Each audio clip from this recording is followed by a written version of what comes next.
Hey there, friends. Hello, hello. Good evening to you, or morning, or day, or whatever it is, or wherever you are. Here in ASMR Nerdland, it is 9:22 in the PM, which is pretty early for me to get started streaming these days. My streams usually start a bit later.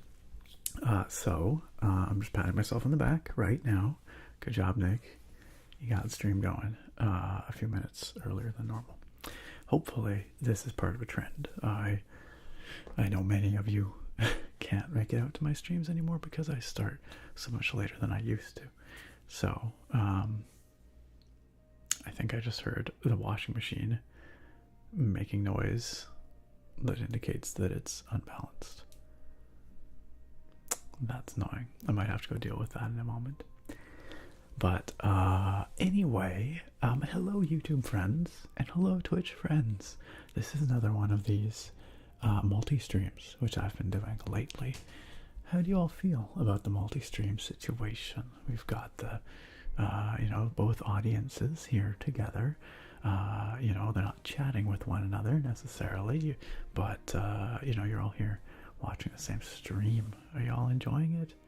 It is nice to be hanging out on YouTube as well because we have so many awesome people over there. Shout out to the YouTube crowd and shout out to the VOD folks who catch this after it's been streamed live. I've noticed that quite a few people have been watching the VODs on YouTube, which I appreciate very much, and I hope you're enjoying them. And I just want to let you know, you VODers, that the way these streams tend to go is that I lure everyone in with the promise of a video game, but then we stand here and chat for like hours. And eventually, I get to the video game and we play a little bit. But it takes a while. It takes sometimes up to 2 hours. And I know some people hate that. That's totally fair. But it's just the way I run things around here because I really like to read the chat and make sure that I try and read every message and respond to everything that everybody says. It's something that's important to me, and I like these streams to be very interactive. And so I know that might be a little unsatisfying if you're watching this after the fact and I'm just rambling, or chatting with chat for hours. But just want to let you know that that's how it is. And the same goes for people watching live, obviously. The Twitch crew, they already know that that's how this operates. The YouTube crew, since you might be newer to the streams, I just want to let you know that that's how it goes. But we always do eventually get to the game, and I end up playing some of it. But really, for me, it's interacting with all of you. That's most important here. So, but yeah, if you're watching the VOD, you can always just skip ahead like an hour or two and see if I'm playing the game yet. In the meantime, enjoy the chatting, enjoy the Morrowind main menu for some time here. Alright, I just wanted to get that out of the way, just in case there's anybody that wasn't quite sure how this works, but that's just how it is around here. Who we all got here tonight? Who we got here? Over on the Twitch side of things, we have Pearls, are my best friend. Pearls in there, certified first tonight with the spinning potato, like almost an hour ago. Dang, Pearls.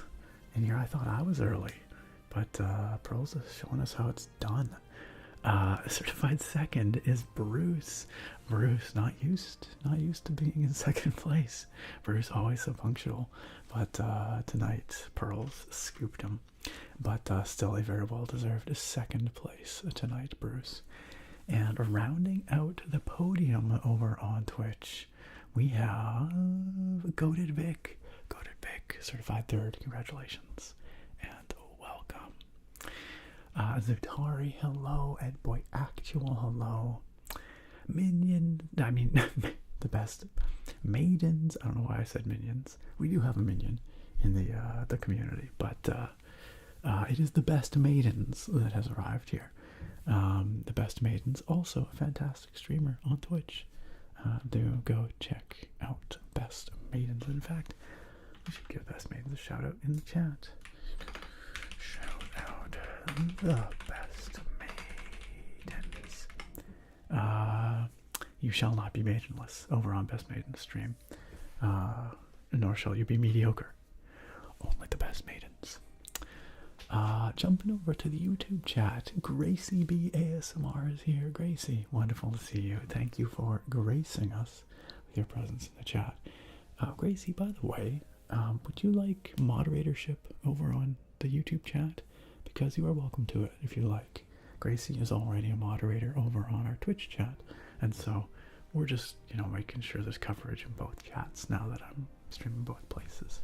If not, though, that's totally fine too, Gracie. Don't feel like you have to take it. No pressure. Liam, you're just watching one of my videos. Nice. I appreciate that. May I ask which one? Unless you were disliking it, in which case don't say. The Grease says, hey Nick, your 2 Morrowind Wanders are my favorite videos on your channel. You should do more. I should do more. What if I mixed it up with, instead of a Skyrim, like Christmas video, like holiday video, like I often do, what if I just did a Morrowind video for the holiday season one year? Just bamboozled everyone. No, the Skyrim one is tradition. Of course we will do that. But you're right, I should do more Morrowind. I should do a Morrowind. The Casualness, hello. Towel, hi. Towel says, hello, first time streaming on YouTube. 2 is my first time catching one of your streams live. Towel, welcome. It is a pleasure to have you here. We have a warm stream welcome for Towel. Thank you also for the early congratulations. Oh yeah, that's something else I should mention, is that one of the side effects of me trying to read all the chat messages and respond to everyone is that I run really far behind in the chat. And again, I know that's not ideal, and I know it annoys some people, but it's the only way I can do it. So if I take a little while to get to your message, I beg your forgiveness and understanding. I will get there eventually. And, try and give everyone their due, their time. Conkle asks for to expect a Skyrim Christmas wander this year. Yes, definitely yes. You will have one. It is on my schedule in the calendar. Also, by the way, Gracie B ASMR is not just an amazing community member and one of our moderators on Twitch, but also an amazing creator. You can find Gracie's ASMR over on Gracie B ASMR on YouTube, and you should definitely check it out and definitely subscribe. It's good tingly stuff. I have not played much Cyberpunk since the 2.0 update, Chip, other than just admire how beautiful that game is with full path tracing, but I've not actually played it per se. I hear they're coming out with another big patch pretty soon, actually. So that's pretty cool. It is good music to be stuck on, Towel. You're absolutely correct. Alright, cool. Thank you, Gracie. I'm going to add you, if I may, on YouTube chat there. Just one moment, friends. One moment. If I may.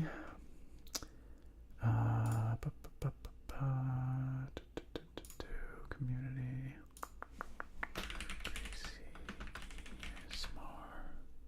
There you are. Ta-da! You are now a super moderator, Gracie. Enjoy the power. The power. Over on the Twitch chat, we've also got Edboy Actual. Hello. I'm doing pretty good tonight. I'm doing, as I always like to say, much better now that I'm here with you guys. I had a bit of a trying day. I blew a flat. I didn't blow a flat, but I drove over a screw, it looks like. And so I have a very fast leak in one of my tires. I'm gonna have to take it in tomorrow. Hopefully I can get it patched, but we'll have to see. Might just have to replace it, because it's kind of on the edge, like not right on the tread, but not right on the sidewall. It's kind of on the edge. So we'll see if they can patch that or not. But that kind of stinks, because, tires aren't cheap. If I gotta replace one, I probably have to replace two because I like to do them in pairs so they, you know, the wear is even. That's probably $600. Yeah. Anyway, but otherwise things are okay. Things are okay. Thank you for asking. Actually, Edboy Actual didn't even ask how I was doing. Edboy Actual just said, I hope everyone's doing well. And I decided to take it as an opportunity to complain. Where are we at here? Stephen Plays Paintball, hello and welcome.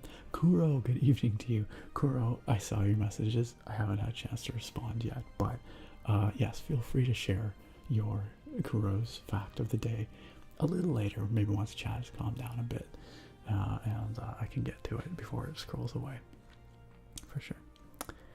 I see Gracie over in the Twitch chat. Hello, Gracie, Twitch Gracie.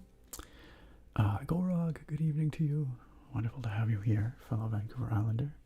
Sorry, am I allowed to say that? I shouldn't dox people.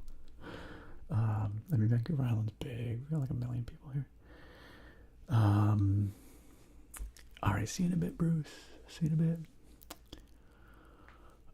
Freaky, hello and welcome. Grapple, how you doing? Great to have you with us tonight.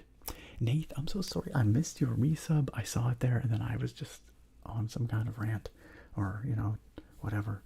Nath, thank you for the 10-month resub. Welcome back for another month. It is a pleasure to have you with us here this month and all the months.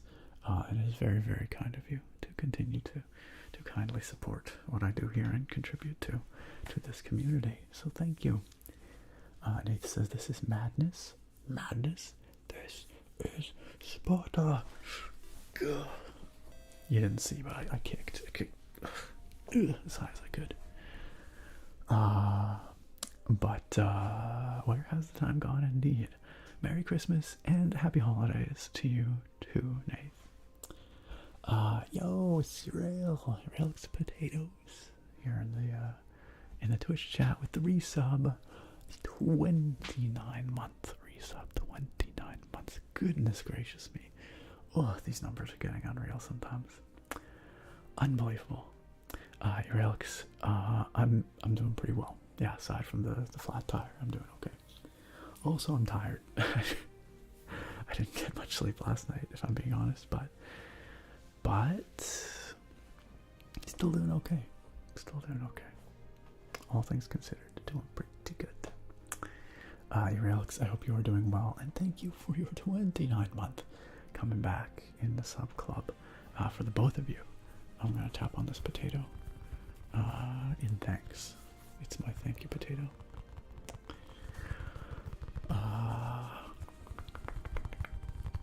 Oh, Stephen Plays Paintball says, can you say hi to my friend Tess? Hey Tess. Stephen Plays Paintball says, I think she's watching right now. That was probably 10 minutes ago, so I apologize if she's not watching currently. But you can link her to the VOD. So you can say it, you know, it happened.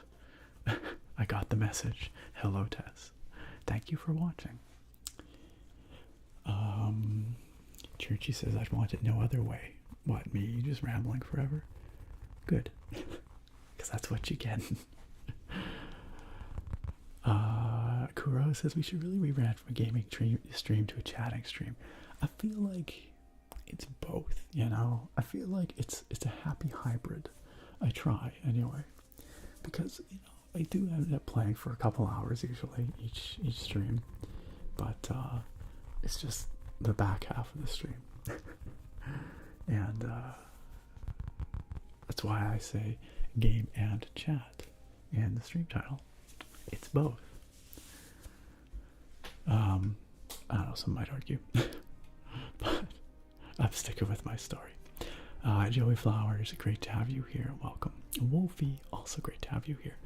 Joey Flowers, tonight's beer is from my beer advent calendar. My dear fiance Sarah spoiled me rotten and got me a craft beer advent calendar from a local liquor store chain. They put it out every Christmas time, every December, and it's a whole variety of craft brews from around the province, around British Columbia. and it's an awesome way to discover some breweries that you wouldn't otherwise, right? And try some styles of beer that you might not otherwise. So tonight's brew is from that advent calendar, and it is a porter from Ucluelet Brewing. Ucluelet is near Tofino. If you're familiar with Tofino, it's a famous kind of surfing village out on the west coast of Vancouver Island here. So it's from that area. !beer in the Twitch chat will get you a bit more info and a link if you're curious. Toyota Corolla, what is up? What kind of elemental bender would you be? Including subsections like sand bender? I'm afraid that I'm out of my depth with that question because I've never seen Avatar: The Last Airbender. I know it's shameful. My D&D crew are absolute mad fans of that show, and they will not leave me alone about the fact that I've never seen it. They shame me on every possible occasion. Maybe one day I'll watch it. So I don't have an answer for that, I'm afraid. Kuro says lightning bender. Toyota Corolla says I challenge you to Agnikai. I don't know. I assume this is a continuing reference, but I don't know. Skipper, by the way, hello. Welcome to the chat. Good to have you with us.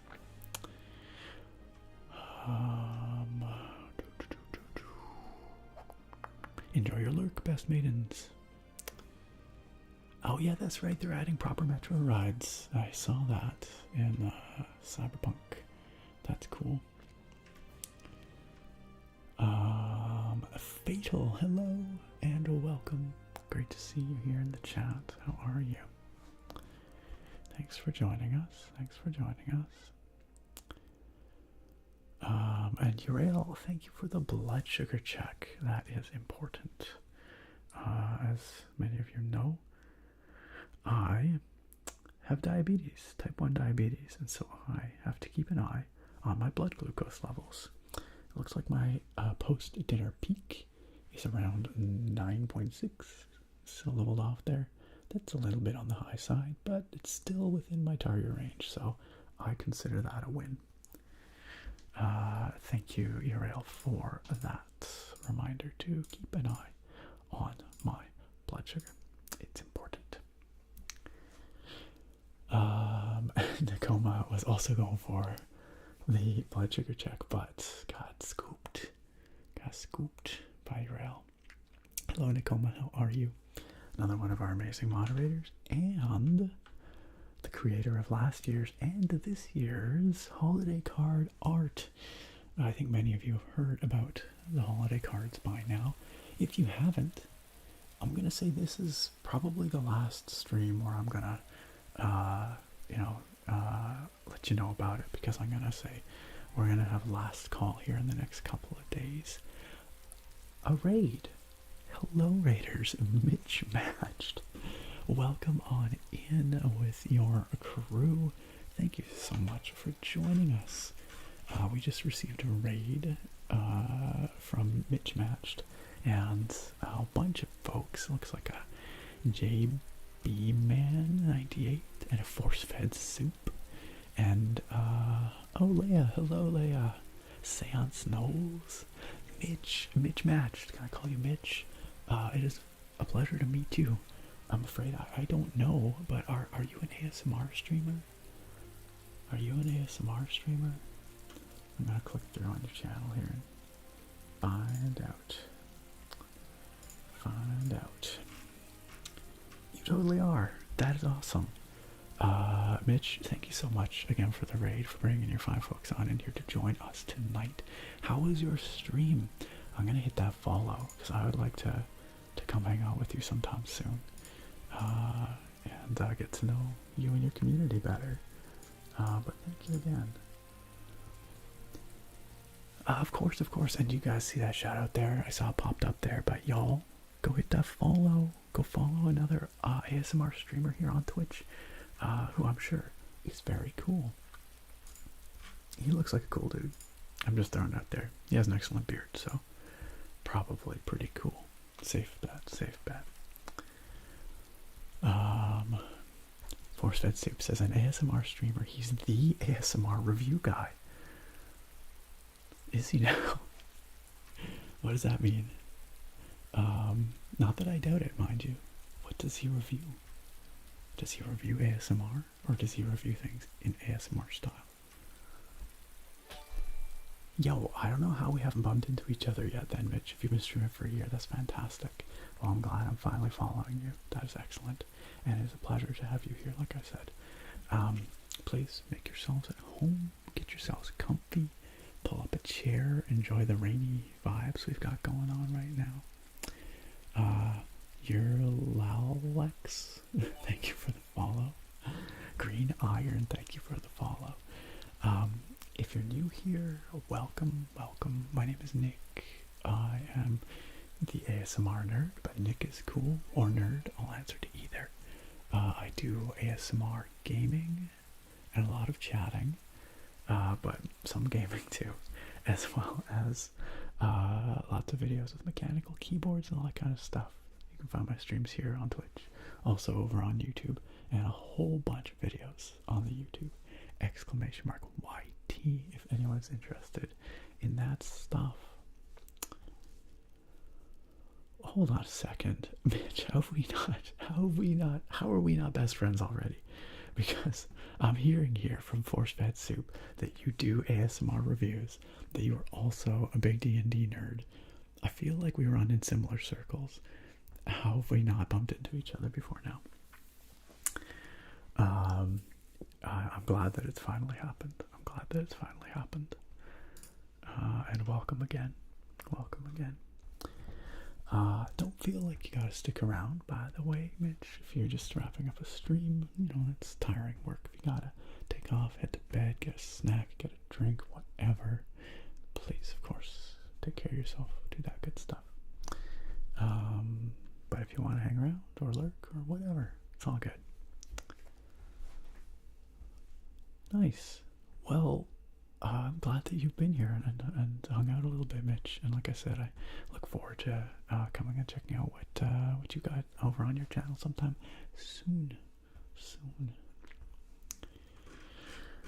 I'm just gonna be, the way I am. I'm gonna scroll back in the chat a bit because I don't want to miss too much chat. I was just getting caught up when that raid hit, which of course means I'm a little further behind than I was, but nevertheless, we will get caught up again.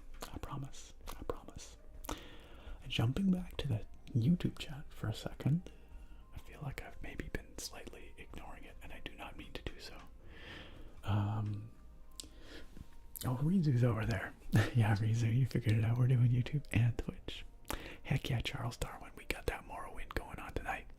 We also got Orange Slice over on the YouTube. Orange Slice says, hi Nick. May I know which moderator is most active on the Discord? I have a cool suggestion I'd like to run by them first. That is a great question. You could always message me. I would, I can field your suggestion, but Drake, Draconis ASM artist, is usually pretty present, even if he's not chatting a whole lot. Melanati is usually pretty present as well. Nakoma is often here on the Twitch streams, and I know often online on Discord. Yeah, I don't know. The Famcam also will probably respond. I suspect any of them would really.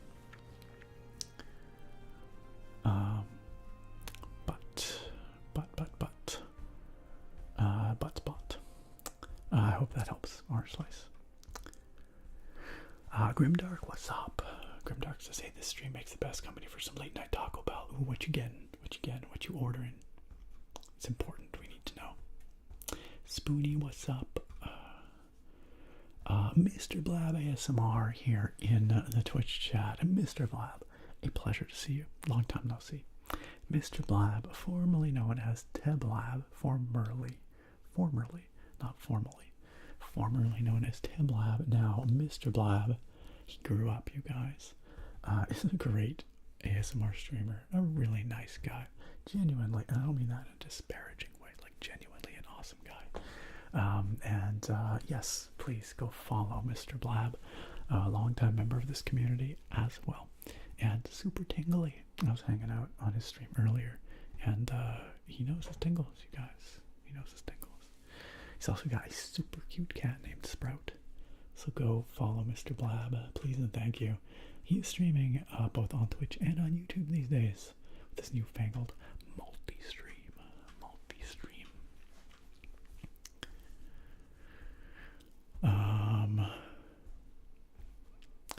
Oh, Nicomas' postcard art will begin this Wednesday. Well then, we better figure out exactly the details, because I had a couple of other ideas that I want to run past you. Just small additions or modifications, nothing major. We'll talk about it. I was talking about postcards and I think I got distracted. Yes, holiday cards. If you would like to receive a 100% free holiday card from yours truly, handwritten holiday card with art from our very own Nikoma Raccoon, and that's relevant to this community and channel, feel free to send me an email to the asmrnerd@gmail.com. I need to know your username on Twitch or YouTube. I need to know what name you'd like me to write for you on the card, and I need to know your mailing address so I can send it to you. And then you will receive, magically, a holiday card in the mail this holiday season, or maybe slightly after, possibly into the new year, because I'm usually pretty late getting them sent out, but sometime in the next 2 months, let's say, you'll receive a card. It's just something I like to do during the holiday season. It's good vibes. I enjoy it, and it's my way of saying thank you and sharing a little holiday cheer. So if you're interested, please send that email ASAP. I will close signups probably at the end of this week. So once again, that's the asmrnerd@gmail.com. !card in the Twitch chat will get you that info once again. Also, I love that Buttspot is butting into your chess game there, Toyota Corolla. But to be for. Hey, Lionheart, great to see you. Shout out for Lionheart here in the chat too. Lionheart, as I discovered the other streams Thief, which I know many of you love. Thief 2, you know, the classics. We've got lots of taffers in this community, so y'all go check out Lionheart here on Twitch, and I'm looking forward to when I can drop in on one of Lionheart's streams as well. Smoke High, hello. What is my favorite beer? I want to say my go-to beer is called Fat Tug. I actually had it on stream, last stream. It's an IPA, Fat Tug IPA from a brewery called Driftwood here in my neck of the woods, and they are very good. Lionheart with that 3-stream streak. Congrats. Always surprised by this new stats feature because I don't feel like I'm making it to everyone's streams enough. I mean, that's pretty good. A 3-stream streak is pretty impressive. I'm doing great. Thank you. I'm doing great. I'm enjoying hanging out with y'all, catching up on the chat slowly but surely.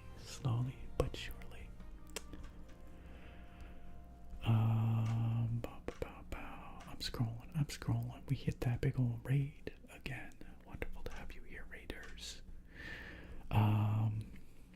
Mitch is amazing. Go check him out. Oh, well, Mitch has got that Gracie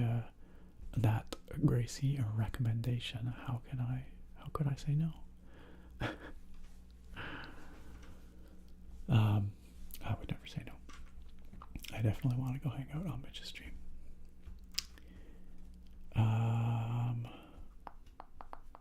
Sargon the Grape, a welcome. Freshizo, a welcome. Forced Soup said, I've never played Morrowind, but I'm a big fan of Oblivion and Skyrim. Well, Morrowind has a lot of similarities, like things you'll recognize from those games, but it's a lot older, so it's a lot clunkier. And it's got some weird systems and a very weird setting, but it's cool. It's very good. It's deeply nostalgic for me.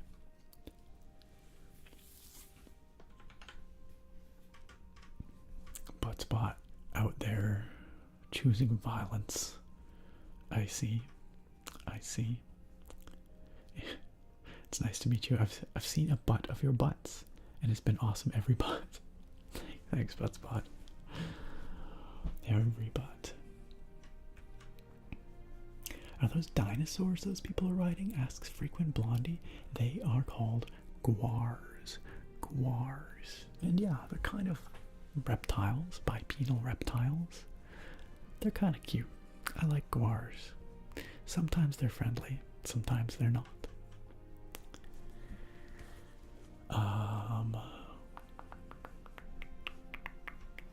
Mitch says, I appreciate it, dude. Glad we did get to run into each other. I'm going to go snag some food. I'll be lurking. Sure thing.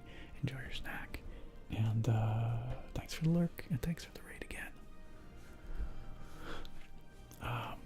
Yes, Naga, I started early tonight. I know, I'm bamboozling y'all. I started like 45 minutes earlier than I have been lately. Which is much closer to the time I'd like to be starting. Ideally, I'd love to be starting around like 8 or 8:30 again. I think that would be fantastic. Pacific time. So I can hopefully catch, some of the East Coast folks heading to bed, and then sort of the whole wave of people across North America headed to bed. And then maybe also by the end of the stream, some of the early risers over in Europe as well. I feel like that's sort of the best way to maximize coverage. And of course, everyone anywhere is welcome to tune in, but those are specifically the time zones where I think the stream aligns pretty well. I know we have some viewers from Australia and New Zealand as well. And I think it falls sort of in the late afternoon, early evening for those folks. I could be mistaken. I don't know. But I believe that to be the case. Oh, hey, I just noticed the slow mode is on. Thank you to whichever moderator did that, because it will help me get caught up a little bit. But I know it's a little frustrating for the viewers to be stuck in slow mode, so I will do my best to get caught up so that you can be free of your slow mode shackles. How about that?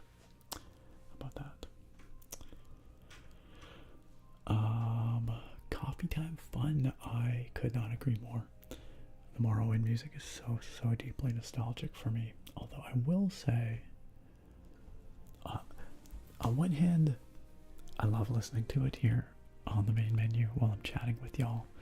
On the other hand, like when you have some deeply nostalgic memory, maybe it's a game,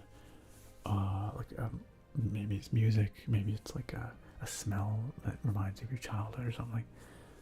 But like if you overexpose yourself to that as an adult, you start to lose those nostalgic connections, I find, because you start to associate it with like the present, which is not necessarily a bad thing, but sometimes it's not as poignant when you sort of normalize it in the present. Does that make sense? I feel like the Morrowind music is becoming that way for me, because we listen to it so much here at the beginning of these streams while I chat with y'all. So I still love the Morrowind music. It is, of course, still nostalgic for me, but I also have all these new associations, hanging out, chatting with all of you. Very much the same with the Skyrim music for me. But overall, the Morrowind music remains deeply nostalgic. It can't not be. Agent X 2006 says, also permanent invisibility enchants are possible in Morrowind. Yeah, all kinds of crazy stuff is possible in Morrowind. Spell crafting is off the hook in Morrowind. And permanent levitate, kind of thing can get pretty crazy. Can get pretty nuts. Celtic Cobra says Morrowind looks really good. It is. It is. Especially with some modern additions and mods to bring it up to sort of, you know, a little bit more visual pop, like a little more visually modern, and also just file off a few of those really rough edges to make it feel super dated. A few mods can go a long way while still keeping things pretty vanilla. Evil Bubble, hello, hello, and welcome. Otiraba, great to see you. How are you? Enjoy your lurk, and I hope you sleep well. Have a great rest, Otirab, and a great week. Yeah, exactly, Towel. That's a more poetic way of putting it. The present kind of washes over the past, almost rinses it out. It definitely can, and so there are some, you know, deeply held nostalgic things that I try not to expose myself to too much, if that makes sense, because I like it when I can go back to them and get hit with that wave of longing for the past, which sounds, I don't know, maybe that sounds sad or something, but it's not necessarily. It's just like very strong memories of good times in the past, and so it's nice to be able to crack open the nostalgia vault and have that now and again. Yeah. Does anyone else ever sort of have that feeling, or try to preserve nostalgic things that way? Or is that just me? Am I just weird? Force-fed Soup says, I only recently heard the word bipedal in a D&D show I'm watching, and now I keep hearing it everywhere. There's a word for that, isn't there? That effect where, like, your attention is brought to a certain word or concept, and suddenly you start to notice it everywhere. I can't remember the term, but it's a thing. How's your chess game going, guys? Kuro and Toyota Corolla just play a slow mode game of chess in the chat. Blue Gamer says it's 3 p.m. here in Japan now. Okay, there you go. So sort of mid-afternoon then. Thank you for letting me know. I'm glad it's a convenient enough time for you to join us, Blue Gamer. Churchy says, I was on the East Coast for this work week. I knew I was up too late when I saw the notification for your stream pop up on Thursday night. Happy to be your bedtime alarm, Churchy. East Coast Churchy. Well, like I said, I'm not going to make any New Year's resolutions just yet, but if I decide to make some of them, definitely starting my streams earlier, for real, and consistently is going to be on that list. Obviously, there can be extenuating circumstances, but I want to get away from this, like, 10 p.m. Pacific start time. It's not good for most of you, and it's certainly not good for me, because it keeps me up later. So that's not good, because I work in the mornings too. Freshiza says, I think it would be 9:30 for me. That would be an epic start time. That would be if I started at 8:30 p.m. Pacific, is that right?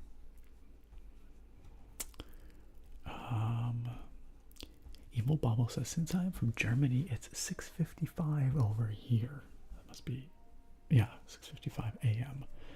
Early hours. Your plan to capture the early risers in Europe is working. Good. I'm glad.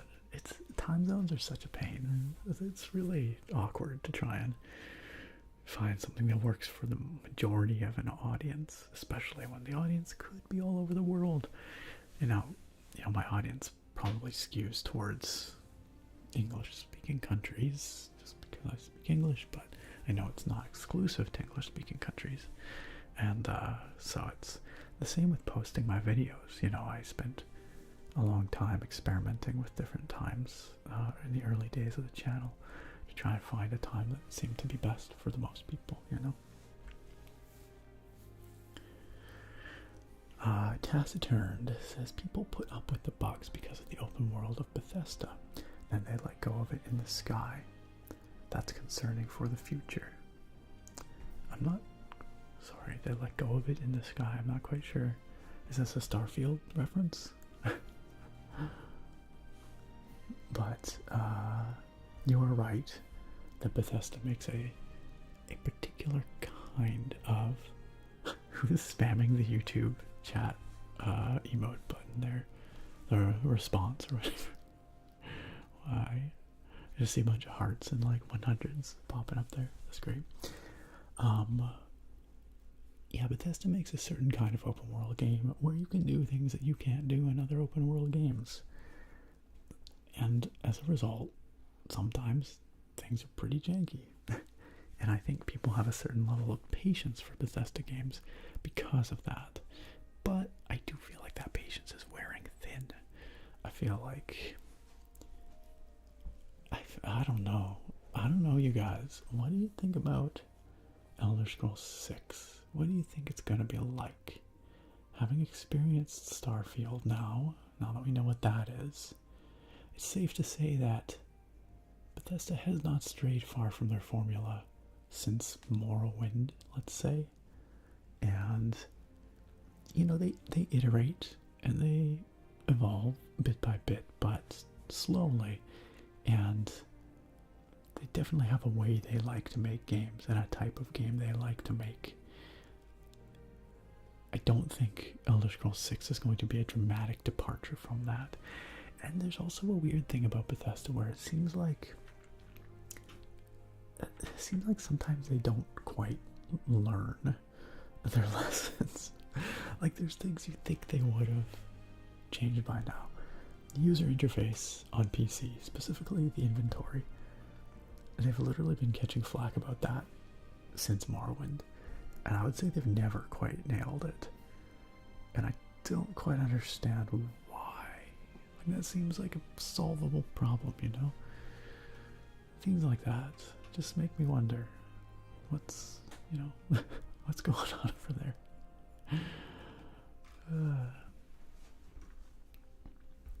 Lionheart says, that's such a good point about modernizing your nostalgia. I think that's happening slowly with my Thief plays, but I doubt I could stop. Very much the same for me with Thief, yes, totally. I love my Thief community so much. We hang out several times a week. That's really cool. Do you call them your taffers as well? Or do you have a different term for your thiefers? Your little Garretts? Oops. But yeah, Thief is another game where, you know, those nostalgic memories are being kind of overwritten or at least like augmented by my contemporary or current playthrough. Kakuri62 says, cool to see some Morrowind. Just started modding it again using OpenMW. I have not actually done a full mod list with OpenMW before. I've always been a little hesitant because of the lack of Skyrim script extender. But it does seem like it's getting better and better, and I do feel like eventually OpenMW is going to be the definitive way to play Morrowind. And especially with like the recent advances in shaders and that kind of stuff in OpenMW, I feel like they're really competitive, like visually, with like MDXE running on classic Morrowind. That's right, the Bader-Meinhof phenomenon. Thank you, Churchy. That is the one I was thinking of. Where you see a word once, a concept, and then suddenly you start seeing it everywhere. Hey, it's Thorek. What's up? Thorek weighing in on the nostalgia discussion. Says, I agree. I think nostalgic things can be oversaturated.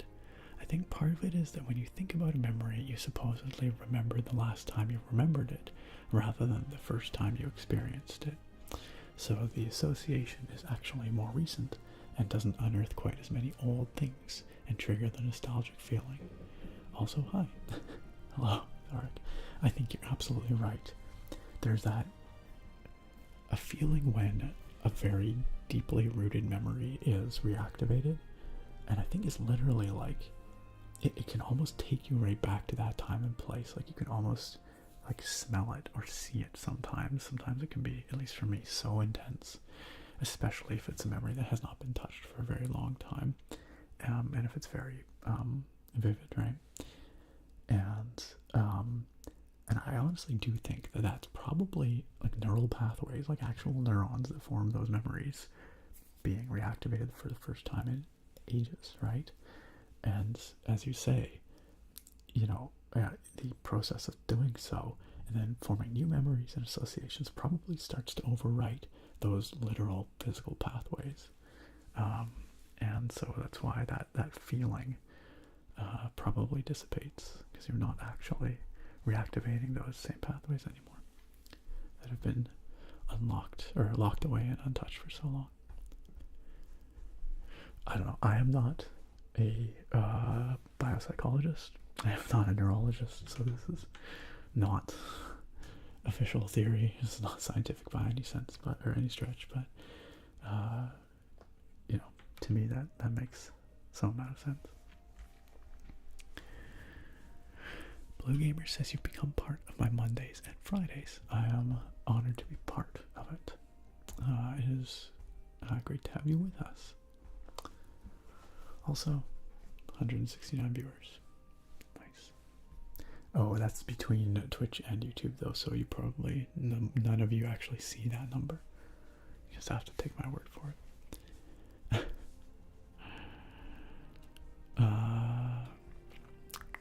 Nile Chess, hello and welcome. Hello and welcome.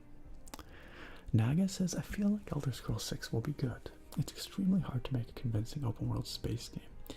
You're right that the implied structure, or the necessary structure of a space game like Starfield necessitated you know, a number of sacrifices or concessions, like lots of loading, for example, in Starfield. And you know, there are ways they could have tackled that or changed that.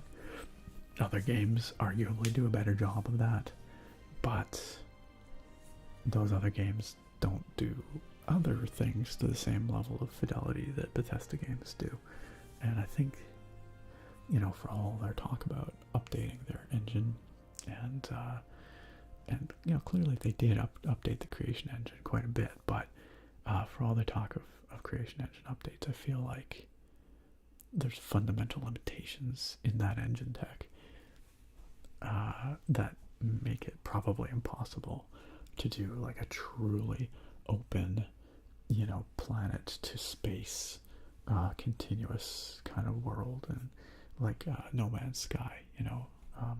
But No Man's Sky is obviously not simulating other things to nearly the same degree of fidelity as Starfield. So, like, you know, the physics of 1,000 potatoes or whatever, right? So, you know, it doesn't track the position, the persistent position of an arbitrary number of physics objects. So, I don't know. I guess we're still not at the point where we can have our cake and eat it too just yet. Not just yet. I do agree, though, for Shizo, that the procedural generation in Starfield is weirdly implemented, and I don't think I like it. I think I prefer it without it. And I think most people agree. I think procedural generation is fine if you're just making a forest and you need to plunk down a bunch of plants or something like that.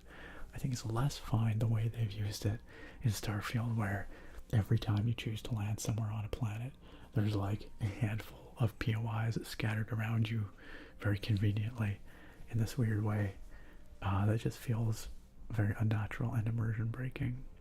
I think what they were, I don't think they hit what they were aiming for there, and I hope they don't do something like that for Elder Scrolls 6, but I don't think they will, because the Elder Scrolls games, you know, take place in a very concrete, continuous physical landscape, and so that, you know, that problem is much easier to solve, I think, than the land on the surface of any planet anywhere across thousands of planets problem.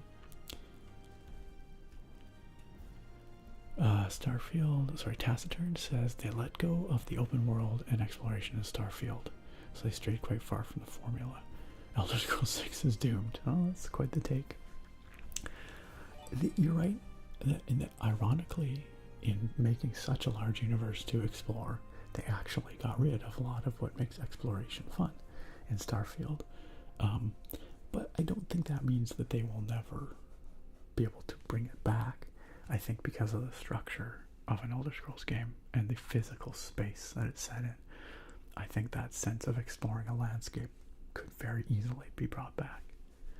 And I'm hoping that that's the lesson that they learned with Starfield, that people would prefer a more intentionally designed landscape to explore. Sarasek, thank you for the follow, by the way, and welcome. And welcome. Agent says, there are days I feel Bethesda just assumes a modder will fix it. It definitely feels that way sometimes. People used to say that, and I was like, oh, I mean, they can't really be relying on the modders to fix these things, but I'm less certain these days. I'm less certain. I'm sure the thought crosses Todd's mind, at least. Taciturn, thank you for the follow, by the way. Welcome. Towel says, do you think Bethesda switching to Unreal or something new from scratch would liberate them or lose some personality? Oh, that's a great question. I think it would do both. I think ultimately it might be a good thing. In that, like you say, it might liberate them to make some design choices that they couldn't otherwise make. But I do think that we would lose a lot of what we consider the Bethesda character, because I think a lot of what we consider the Bethesda character is actually, well, I don't want to say it's a lot of engine limitations, because it's not necessarily, but you know, they have ways that they're comfortable with making games, because a lot of the people have been there for a very long time, and they have their ways that they know will work. And so I think they go about doing things a very particular way, and I think you know, that's apparent all the way through their games from top to bottom, and the way conversations, you know, take place, the way characters animate, the way you know, areas are divided up into into cells, the way there's a lot of very fundamental things about Bethesda games, I think, were codified very early in their sort of design template. And then, you know, maybe this is coming from the top, maybe this is just how Todd Howard likes to develop games, but they're clearly very comfortable with that, and so that's what they stick to. And I think moving to another engine might force them into rethinking some of those systems, branching out a little bit, but then we would also lose some of what we consider those characteristic Bethesda game traits, for better or for worse, right? For better or for worse. One would hope that their vision and talent would still shine through and allow it to still feel like a Bethesda game, despite the change in tech. But it's hard to say. Orange Slay says, oddly, this weekly conversation feels like church, like Pastor Nick. Were you ever interested in studying religion or folklore? Folklore and mythology have always interested me, absolutely. Less so like formal religious studies, but I still find all that stuff very interesting. I would certainly never consider myself a pastor, though. But, you know, if that's how it feels. Hopefully I'm not too preachy. Chilled Fox asks if I'm streaming on Twitch too. Yes, indeed I am. Both places. You may watch wherever you are most comfortable. Charles Darwin says, I think people are way too hard on Starfield. Those devs dedicated over 5 years of their lives to the project. It's a labor of love, probably blood, sweat, and tears in some cases. I respect it and them. That is a based take, Charles Darwin. I also completely agree with that.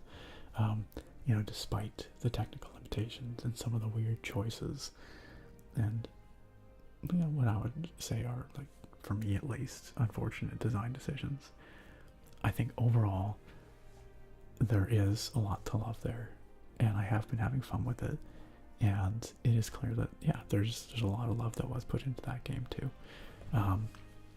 And you know, like they always say, you know, no dev ever wants to put out a game that people don't like. Game dev does not pay enough to, you know, not care about, you know, not have a personal investment, I guess, in what you're creating. I think most of the people making games are doing so because they love it on some level, or else they would not be there. They would be doing something else higher paid in some other sector, you know. So, yes, I think there is a lot of love that shows through in Starfield, and I do still think that there is a good game to be had there, despite it tripping over itself in some places.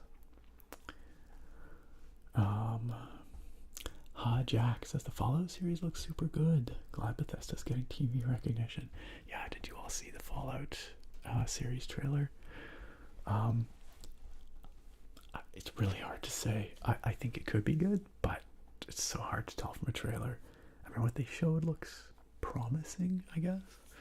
I did find it pretty funny. It was like, wait, why am I getting bonked? Who's bonking me? Why are you bonking me? I do think it was funny how it was like, oh no, the washing machine is unbalanced again.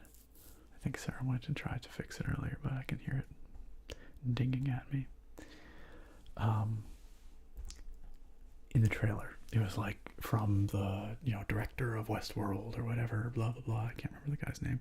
And then also, and legendary game designer Todd Howard. I was like, all right, Todd gunning for those producer credits on the Fallout show. Cool, cool.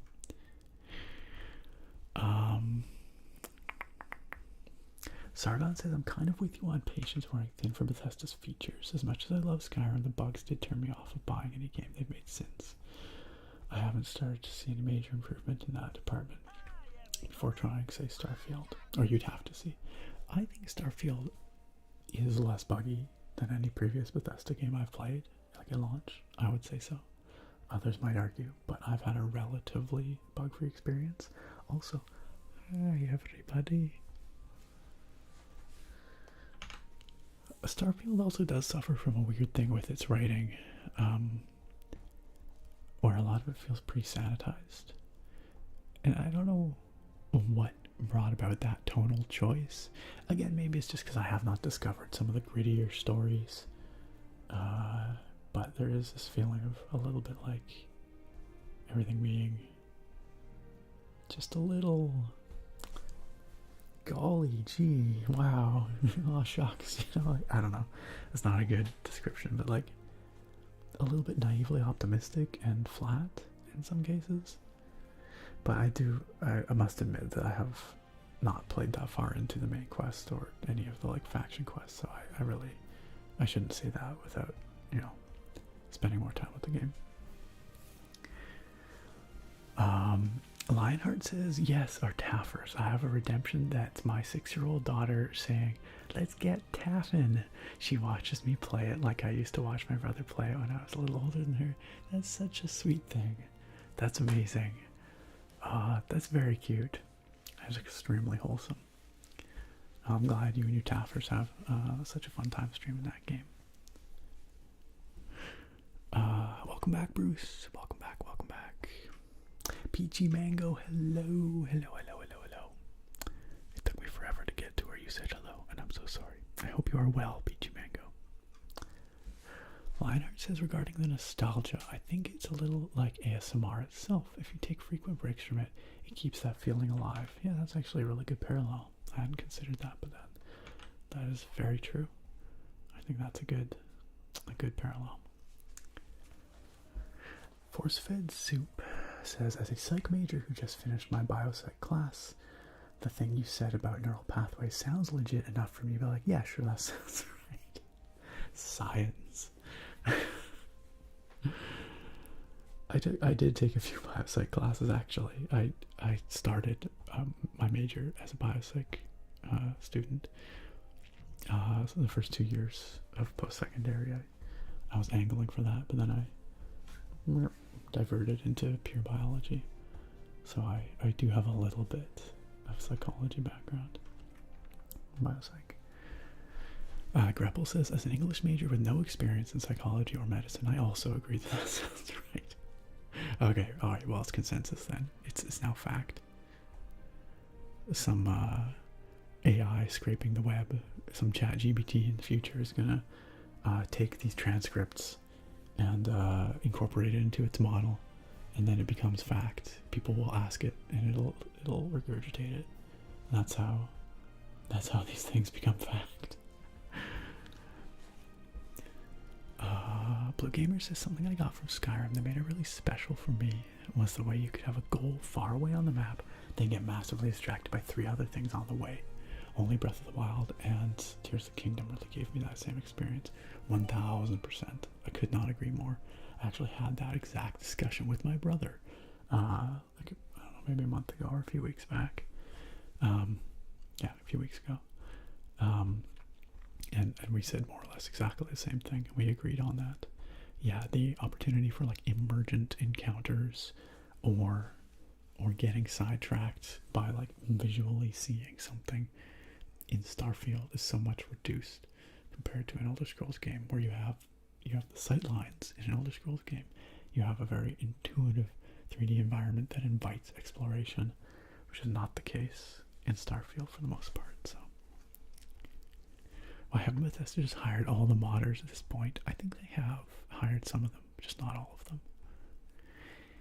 Evil Bubble says, a better engine doesn't equal a better game. That's true, not exclusively. If that were the case, the big fails of the last years wouldn't have happened. A good game is built on time, care, and effort, not only on better tech. And don't get me started on the time and care part.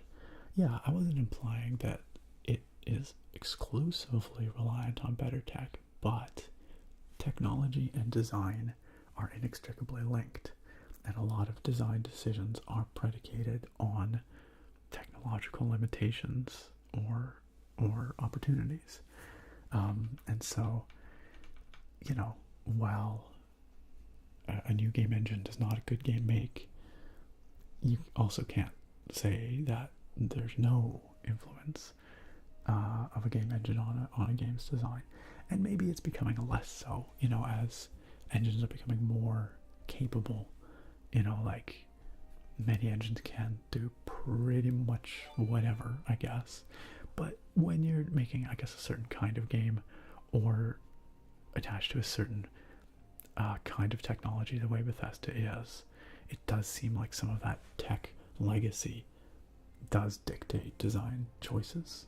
Otherwise, you know, I can't imagine that they would choose to divide their game like Starfield up into a bunch of small cells that you have to load into, you know, every interior or every new planet, right?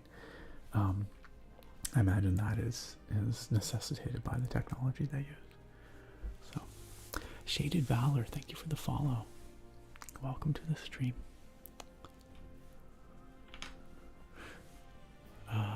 Yes, I agree, Agent. That's, yes. Nakoma says, damn it, I'm trying to stay up and watch the stream. The vibes are far too chill. I'm being defeated. Putting you to sleep with Bethesda game rambles. Bethesda game rambles. Freshisa says, I still want cities and Elder Scrolls to be of the scale and detail like Novigrad and The Witcher. That'd be rad. I think it's another place where tech limitations probably hold them back.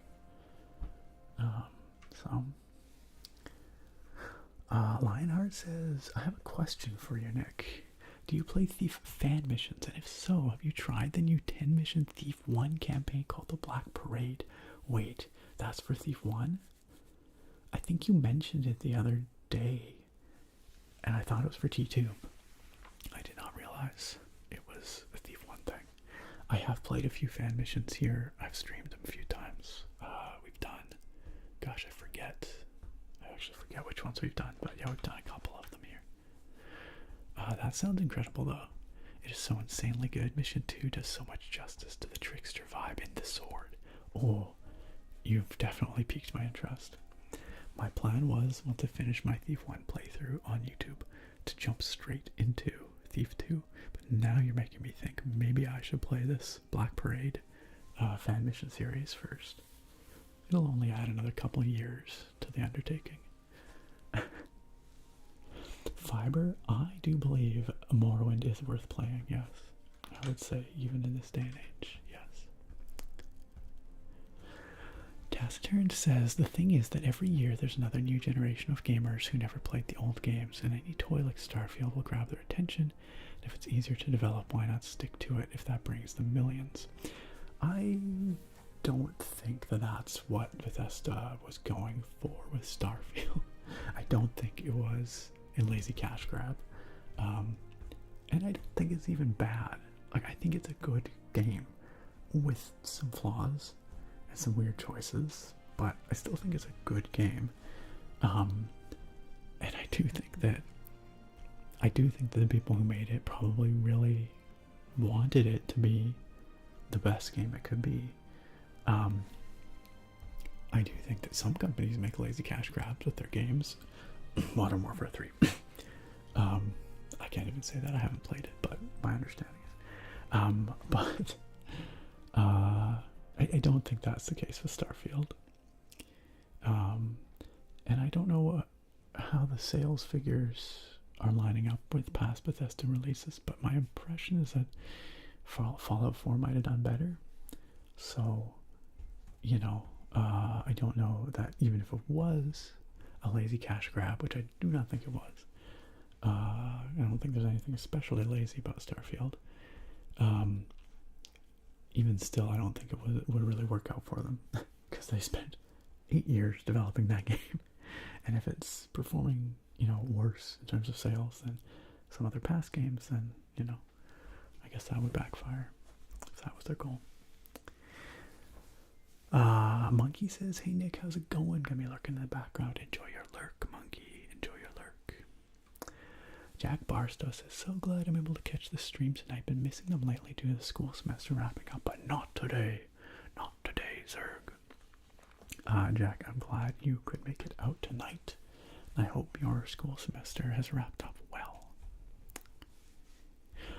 I actually do too, Ray Classic. I do prefer the aesthetic of the Elder Scrolls games over Fallout or Starfield. I like games that look pretty. I like fantasy stuff. I like the sense of being in those beautiful environments. Not that, you know, Fallout or Starfield don't look pretty in some places and times, but Elder Scrolls games make me feel good in their environments, you know? I like that. And Ed the Xenon, hello. Hello and welcome. I'm doing very talky tonight. We're having a long chat here tonight, it seems. Yeah, very classic. I have not actually gotten that far into the Starfield main quest, so I can't really speak to it, but oh, Freaky has redeemed I picked the next game reward and has chosen Baldur's Gate 3 for the next stream. Freaky, you betcha. We can definitely do some BG3 next stream. I think that would be fun. I had a good time with the last stream, so thank you for dropping those 25,000 channel points to request Baldur's Gate next stream. Bruce says, in reference to Bethesda's clunky launches, Todd has always believed the great games are played, not made. He will let the community find the best feature and then expand on that. I think there's merit to that approach. I also think that could allow you to get away with a lot of things. Saying, oh, I just let people find the best part of it and then go with that. I mean, clearly it works from a modding perspective. I mean, their games have the longevity they do because they let the community run wild with it. So I guess there is a lot of truth to that. But you could also argue that that's a way to hand wave away a lot of stuff that maybe shouldn't be. So, but I get what he's saying, and I get what you're saying too. My back hurts. Thank you for the follow and the welcome. Leia, enjoy your lurk. Enjoy your lurk.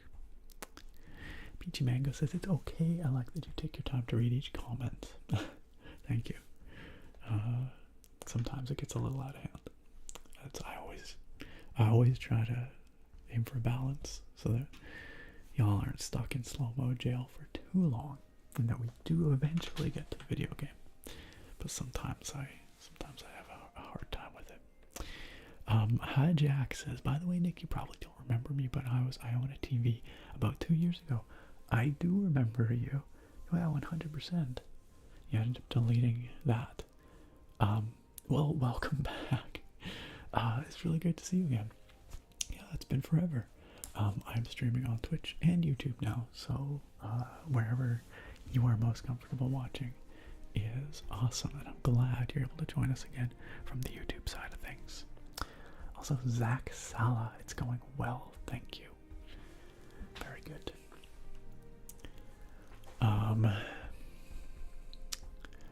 Urelk says, I imagine the sanitized story is a consequence of the procedural generation.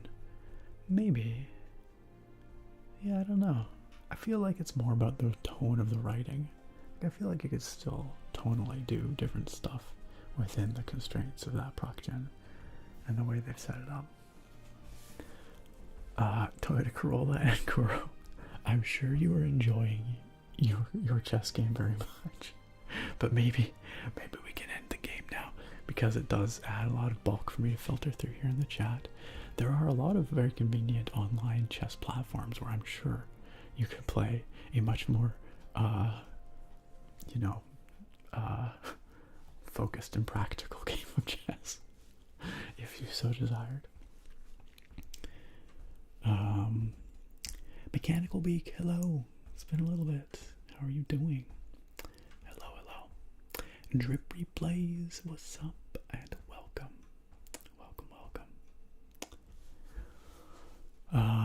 T2 Jazz, how you doing? Yo, what's up, Christian? Oh, you're coming out to defend Modern Warfare 3. Okay, I have no personal experience. I cannot attest to it one way or another. I can only speak from the general tone of the conversation, I guess, online, and the reviews. But I'm not one to talk. I don't play COD games, so and I think generally I shouldn't say Modern Warfare 3 as a whole. I feel like it was the single player campaign that people were specifically upset with or calling out as a less than what has been done in recent years. That's my understanding anyway. But again, I don't play it, so I don't know. Agent says Starfield isn't a bad game, it's just not a great game. Yeah, I think that's probably fair. I think with some time and lots of mods, it could be a great game, but I think it is currently not a great game. It is a good game. Lionheart says, Nick, I hope you give the Black Parade a T1 fan campaign a try. I want so badly to watch you try it. The fan development team worked on it for 7 years. I love that. I love the dedication of these teams devoted to these old games. The missions are long and in-depth. The briefings have new art and casting and voice acting. This sounds incredible. Oh, I have to check this out.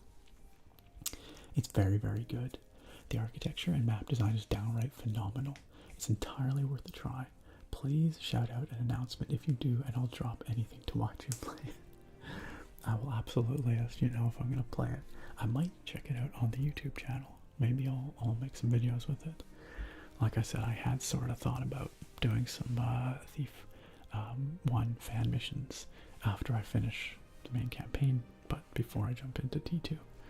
So you're making me very tempted to try this. It would just take me forever to get through it.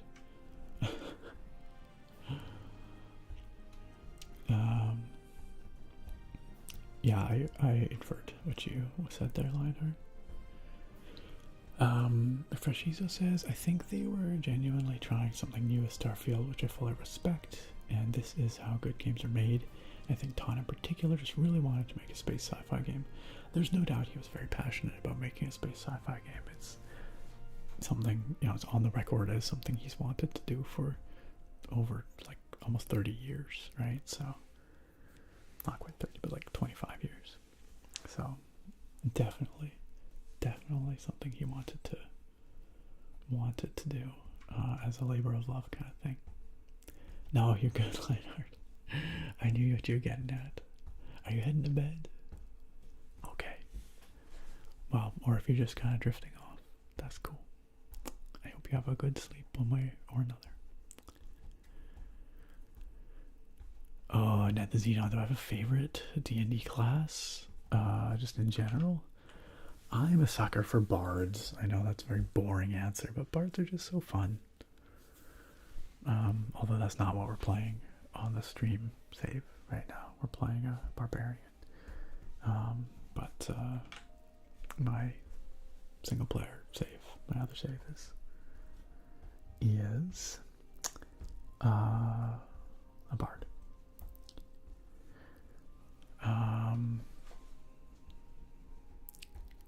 Streamer won't let chess happen in chat. It's 1984. Yep, that's me. Totalitarian dictator. Iron fist and all that. Big brother watching. Grapple. Oh man. The Christian says, well, when Activision tells you a year and a half before Modern Warfare 3 comes out, hey, scrap that game you're working on, sledgehammer, let's make Modern Warfare 3. That's what you get campaign-wise. They hit the multiplayer out of the park, though. Totally fair. And I do think, yeah, I think the criticism I've heard has been aimed at the campaign. So, the single-player stuff. And, yeah, no doubt it does come from mismanagement. I do not blame the devs, those, you know, doing the work in the trenches. Not one bit. I'm sure they all work their hardest to make these things happen on the timelines they're given. I'm sure it's just as frustrating, more frustrating for them to see, you know, to have to put in all those crunch hours and do their best to make things happen according to the whims of upper management, and then you know, have people dissatisfied with it, because no one wants people to be dissatisfied with their hard work, right? So I think it's almost always mismanagement in situations like that.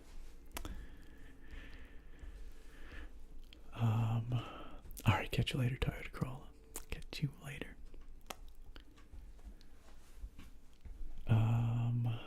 Yes, have a good night. And we'll see you next time. Have a great week. Mechanical Beak says, in my opinion, Skyrim is still a video game masterpiece. Agreed. Starfield is just mediocre. Yeah, I think it's, yeah, well, yeah, that's fair. I think opinions range from kind of mediocre-ish to good-ish for the most part. But yeah, I know what you mean. Did you think that Bethesda has just lost their golden touch? I know you're optimistic about Elder Scrolls 6. We were actually just chatting about this earlier in the stream. I think I still retain my optimism for Elder Scrolls 6. I think the structure of those games is a benefit to their design, or like makes solving a lot of those open world design decisions a lot easier. And I think that for me, I'm just more drawn towards the Elder Scrolls setting and aesthetic. So for both of those reasons, I have reason to be optimistic, I think, about Elder Scrolls 6. But I also do understand people who are maybe skeptical about the prospects for Elder Scrolls 6, for sure. And I see that argument too. Hey, Pony Boy. Well, here I am. And if you want those go live notifs, yeah, just turn on those Discord notifications, or the Twitch app, you know, push notifications. Or YouTube. You can now hit the bell on YouTube and you'll get a go live notification there, because I now stream on both platforms at the same time. Wowza. Thank you for finally unshackling the folks from their slow mode. You are all free to chat as you will, because I've almost reached the bottom of chat. It's a Christmas miracle. Sargon says, I think it's less Starfield being a cash grab and more that developers get complacent about how many times gamers are willing to overlook flaws. Maybe. From what I've seen, a lot of the issues with Starfield are also issues with Skyrim and other Bethesda games. Also true. It's just that Starfield is further into that running out of patience zone, and also the scale and scope of it is that much bigger, and so I think that accentuates and exacerbates some of those issues. Bruce says Elder Scrolls 6 is gonna be fine. I reckon it'll be fine. I hope it's phenomenal. That's what I would love. I would love better than fine. I'd love phenomenal. But yes, I think you are right. It will certainly be fine. Force-fed Soup says, every time I've created a character in an RPG, whether it's D&D or Skyrim Oblivion, it's always been a thief, rogue. Always your go-to. I'm always a goody two-shoes, usually. I always have such a hard time playing a jerk in video games. I don't know. It's probably because I project too much playing my self-insert, I guess. But I don't like being a jerk even in video games. If I really push myself, if I tell myself I'm gonna be a dick before I go into it, so that I can sometimes, but it's not my natural inclination. No offense to me if you love being despicable character in video games. That's the point of games. You can do things and have fun with stuff that you would not do in real life. Certainly I've played some jerks in D&D and like other tabletop role-playing games before. So Sly Blue Demon, hello, and thank you for the 21-month resub. Thank you for subscribing with Prime.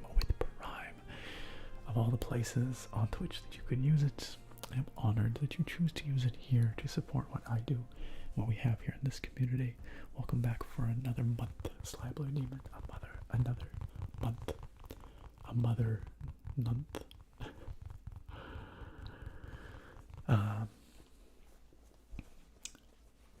Kuro, I suppose you are free at this point, yes, to do so. I am gonna go grab the beer from the fridge in just a moment here because I'm getting thirsty, and it's that time of the stream. Freshiza says, I fully expect them to blow Elder Scrolls 6 out of the water. I sure hope so. I want to believe.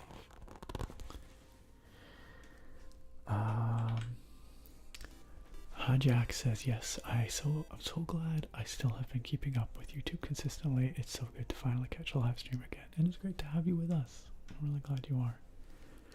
People talk consistently about Starfield letting down a little, but I was honestly truly disappointed with Diablo 4. Interesting. That is another one where I think people had high expectations and it might have fallen a bit short. I think Diablo 4 will get to a good place eventually. I need to see them overhaul the itemization first though. But I think there's a good core there. I think the bones of that game are good. A-Field, 24 months. Yo, it's your 2-year anniversary, A-Field. A-Field, happy 2 years. Thank you for supporting myself and this channel and this community for the last 24 months, 2 years of our lives. That's a long time, and I deeply appreciate it. Welcome back in, A-Field. Welcome back in. And thank you again. What's going on here, Vanquisher? Gosh, suddenly a bunch of subs coming in. Vanquisher, thank you for these 16 months. How you doing, Captain Vanquisher in the house? Vanquisher says, what's up, Nick? How are you doing?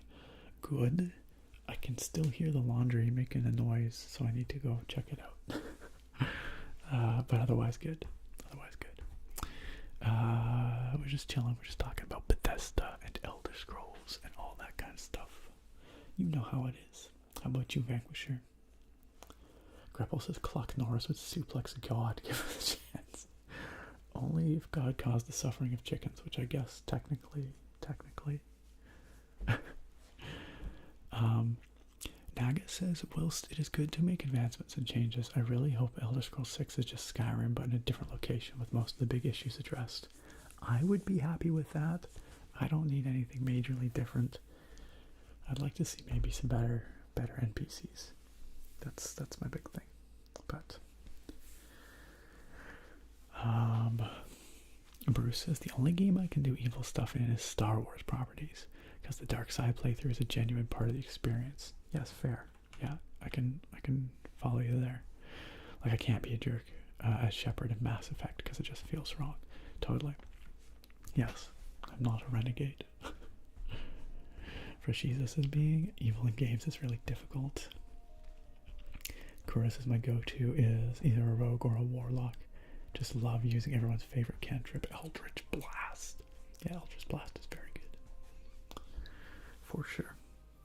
Force-fed Soup says my characters are just always just sad and traumatized and on the run and surviving via stealing and sneaking.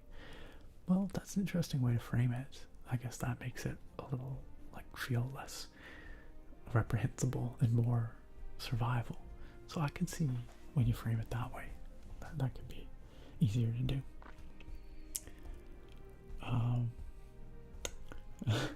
And the dashing rogue is a fun archetype for Shizo, for sure. Christian. That laundry, it's pretty unbalanced. It's pretty unbalanced. It's wet for a long time, I guess. Maybe that's what you're looking for. Because it never finishes its spin cycle. Yeah, we need to rebalance the laundry machine. Because now it used to just be with towels, because they get really waterlogged, that it would get unbalanced. It's a top loader, so it easily gets unbalanced. Now it's even with just clothes, so what's that box about, Naga? I don't know what that box about.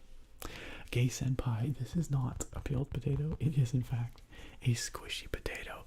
I'm sorry to ruin your impressions of this potato, shatter your perceptions, but it's not a real potato. It's not real. I have had a real potato on this stream before, though. Shalom Owl says, what kind of Morrowind mod is this? Well, this is just a main menu mod, a main menu replacer, but I do have a lot of mods that I'm running, but mostly it's like kind of vanilla plus, so nothing super major. Our Palms, hello, welcome to the chat. The chat. Sort of a Han Solo type. I feel that. I feel that for Shizo. Hans Butlow. Hans Butlow. What a name. What a name. Aeson, yep, there it is. There it is.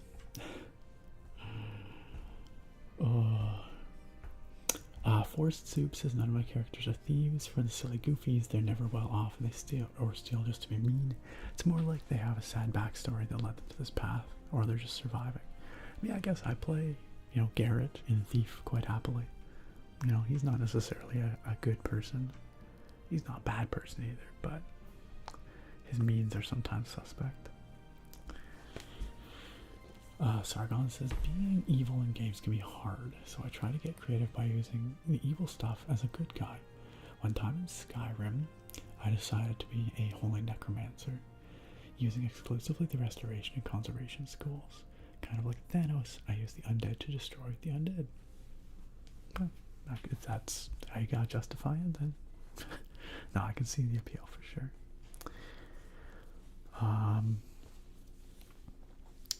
Yeah, RPOMs, yeah.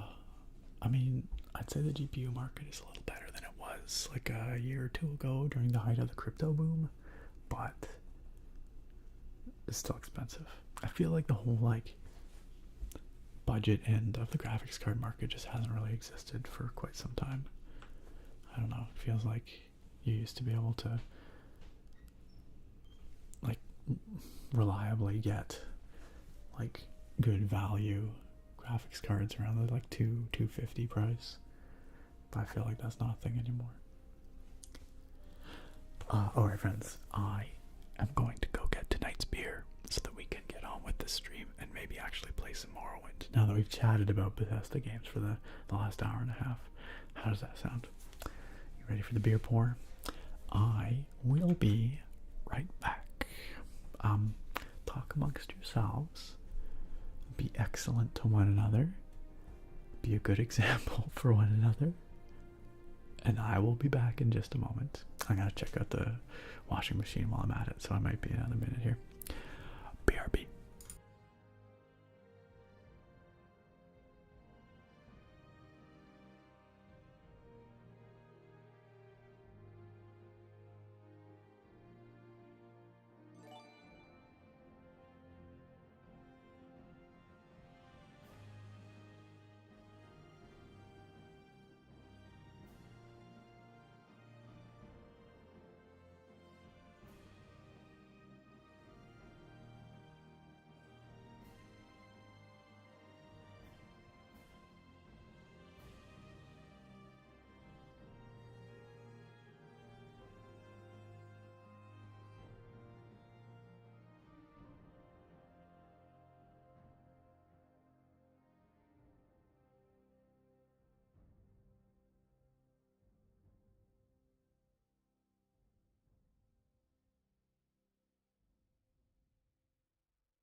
I'm back. Thank you for your patience. Hopefully, the washing machine is going to finish its spin cycle now. We shall see.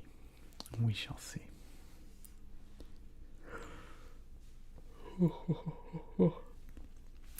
Our Palms says I'm going to stick with my 3080. There's no real options besides a 4090. I guess the 4080 is not appealing to you. You know, a 4070 would be kind of a side grade. 4070 Ti would be a small upgrade, but you'd probably want a 4080 to really feel a difference. It's certainly cheaper than a 30 or 4090, but maybe not enough of an upgrade to justify the price. Chat's on fire, yo. Chat's on fire, yo. P Sultan, welcome. Thank you for making it to this stream. I'm glad you could join us.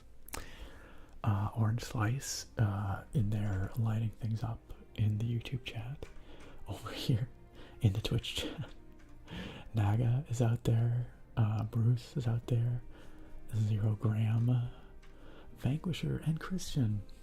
Betrayal most foul. Betrayal most foul.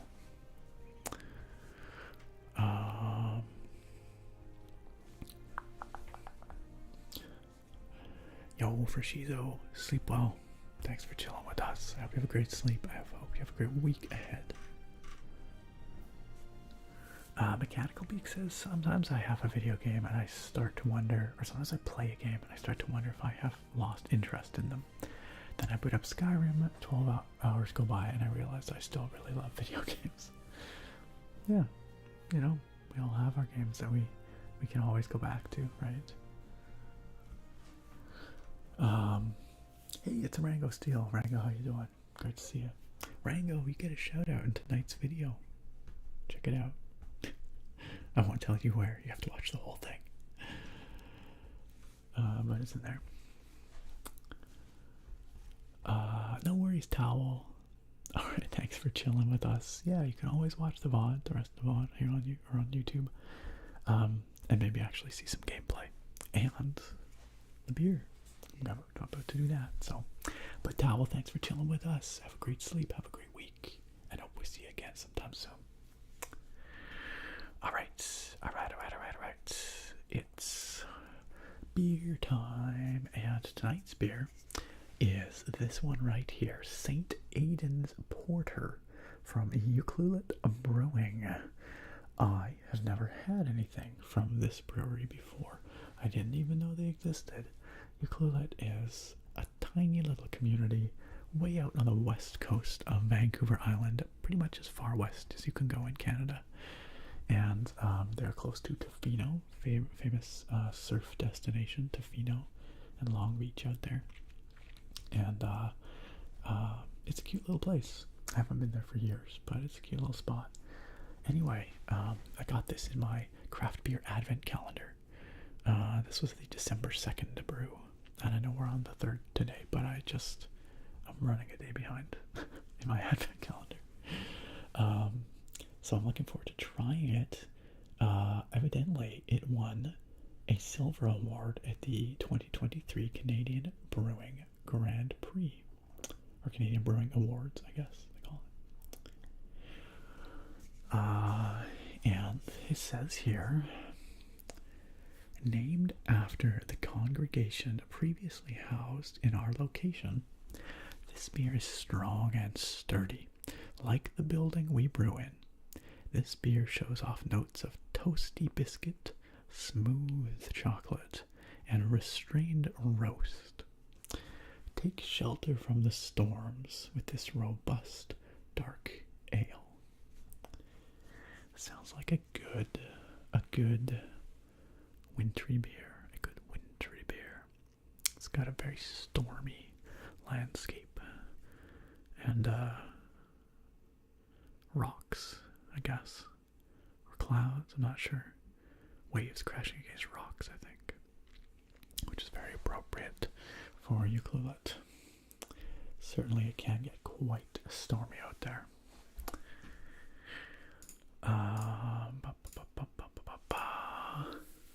Peachy Pixels has requested some keyboard sounds. We can definitely do that for you in a moment. I gotta pour out the beer, and then I'll make some keyboard sounds for you. Also, hello, Peachy Pixels. How are you? It's good to see you. How have you been? Vanquisher says, I finally beat Starfield. Now time for my new game plus run. Only 250 hours and 72 levels later. Oh my lord. My goodness. Overall, you enjoyed your experience? Otherwise, I don't think you would be considering New Game Plus. Rango says, I do my best to check out the vids when I get the time. Very good for winding down after a long day. Well, I hope you enjoyed tonight's. Wait, beers can race? Yes, the Grand Prix of beers. Yeah, they roll them down a hill, you know. Take shelter from the storm. Alright, I'm going to turn down the volume for a moment while I crack this open. Then we will do the pour. The pour.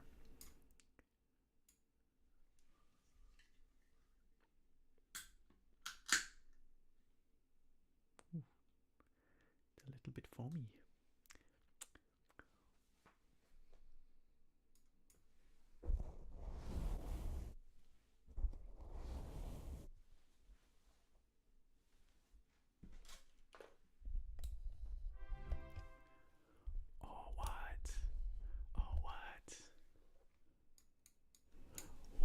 Look at this, it's Melanati and friends. Denia, welcome. Melanati, thank you for the melon raid. The melon raid. Helicia. That took me a moment. Helicia, hello. Center Stars channel, hello.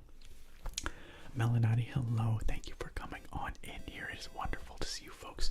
And you showed up just in time for the beer pour. The beer pour. It's almost like you planned it this way. If I didn't know any better, I'd say you planned it this way. A10, hello. It's great to see you all. Welcome, Raiders. Citrus Stars channel. You don't have to give away your secrets. Melanati with the 63 months. What? Every time I have to get more incredulous, because every time that number gets bigger, one day I'm just gonna, my head's just gonna go, and that'll be it. I'll be done. You did plan it that way. You saw me holding the beer and you're like, go, go, go. We have to go. Tonight's beer is this one right here. The St. Aidan's Porter from Ucluelet Brewing in Ucluelet, British Columbia, the very far west coast of Vancouver Island. I've never had anything from them before, but evidently this is an award-winning porter. So I'm very keen to try it out. Melanati, how was your stream? What were you streaming tonight? Wait, don't tell me. Genshin Impact. But hey, I hope you were having a great time over there. Thank you so much for bringing your community on over to chill with us here. It is a pleasure to have you and your folks with us. Welcome on everybody that came in with the raid. If you are new here, it is a pleasure to have you. If you are not new here, it's a pleasure to have you as well. But I don't need to introduce myself if you're an old veteran of these streams. But anyway, my name's Nick. I'm the ASMR nerd. I do ASMR gaming sometimes, and lots of other stuff. A lot of hanging out and chatting these days, but we do play video games sometimes too, which we will be doing shortly. We're gonna play some classic Elder Scrolls 3 Morrowind right after I get this beer poured out. So, but right about now, you are going to have your ears tickled by a beer pour. Did we get a proper shout out for Melanati? I think we did. I thought I saw it pop up there.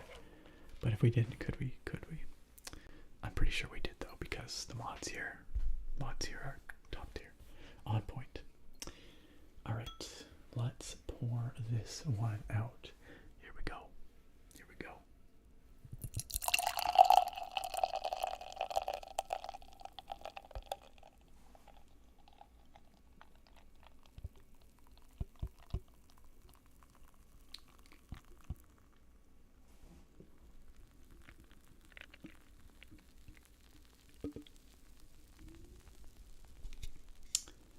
Now that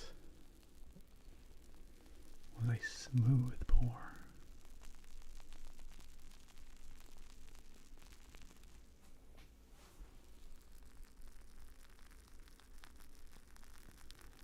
You can tell it's quite viscous. Because of how smooth and quiet that pour was. It's got a very satisfying foaminess to it here. Satisfying foaminess. And I'm sure a very satisfying flavor as well, no doubt. Yo, iPet Loud Dog, thanks for tuning in from Buffalo. EKF JRIX Ekvadrix says whisper for us. Like this. I can certainly whisper. Oh, the hoodie, Melanati? Well, thank you for asking. This hoodie is provided by regular channel sponsors Into the AM. It's part of their new fall and winter collection for 2023. And yes, it is quite cozy. It's extremely cozy. I like it a lot. I wear it a lot. And if y'all happen to be interested in Into the AM and what they have, not just comfy hoodies, but also all kinds of awesome t-shirts. Hold on, let me show you. Let me show you it. I don't even know what's going on with this t-shirt. I haven't quite figured out what the vibes are supposed to be. But watch. It's got this like skull with like a, I don't know, like a beanie. And then on the back, it's like, I don't know if you can, let's go this way. Maybe you can see a little better. It's like Scully Man, Skeleton Man. I don't know if you can see it, but he's like burying someone. I'm not quite sure what the implication is. But anyway, it's fun. Into the AM has lots of fun and beautiful t-shirts. Some of them are kind of silly like this. Others are just straight up gorgeous. Many of them are very colorful. Also, this stream is not strictly sponsored by Into the AM, but I will say hashtag sponsored, because they do send me their clothes free of charge, and I do keep them, and I wear them a lot because I like them a lot. And if you are interested in picking up some of their stuff, exclamation mark ITAM in the chat will get you my link, and that link will save you 10% off your entire order at Into the AM, and will support this channel. So it's a win-win if you want to get some of their stuff. I think their Black Friday sale is over now, unfortunately, but a little bird told me they have some Christmas sales planned, so you can go scope out what they got there. Maybe plan for the Christmas sales. That kind of was a mini hair flip, a little bit, yeah. Oh, lots of stuff currently 30% off. Thank you, Ango. Well then, the discount stacks. So if y'all want to take advantage of those 30% off sales, you'll also get 10% off using my link. So just saying, their stuff's really comfy. It's super easy to care for, and it looks pretty great. So this is probably the softest hoodie I have ever had. It is very cozy. All right, I'm done chilling for Into the AM now. But just so you know,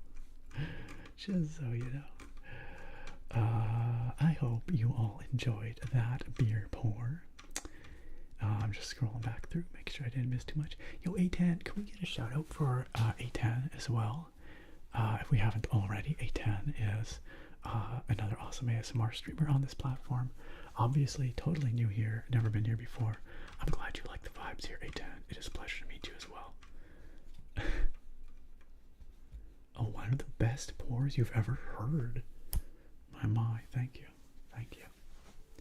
You pressed the ad button. It's true, you hit the sponsorship landmine, Melanati. What have you done? We can't keep letting him get away with this. Gracie says, I live in the beanie I ordered from Into the AM. I love it. Yeah, their stuff's super comfy. I would not be as like happy as I am to show for those guys if I didn't legitimately love the stuff that they make and like, you know, fully believe in their products. Like I said, I wear their stuff a lot, and it's great. So you can't go wrong. You really can't. All right, here is the beer. Oh. Allow me to readjust the mics for a better sound. You're most welcome for the shout out, A10. Also, I Pet Loud Dog says I've been here since the old Game Boy Pokemon days. That's going way back. I appreciate that, Pet Loud Dog. Surprised me when you brought it back. Yeah, I brought it back and then I proceeded to not actually, do another episode of it, but I should, and I will. One of these days, I'll remember that I have to do another one. All right, friends. Cheers to this video's sponsor, purveyors of elevated everyday apparel, Into the AM. No, I'm kidding. Cheers to friends new and old. It's wonderful to have you all here, whether you've been watching this channel for years, since the Pokemon Yellow videos or before, or whether you are just here for your first time tonight. It is always a pleasure to have you here and spend time together. Cheers.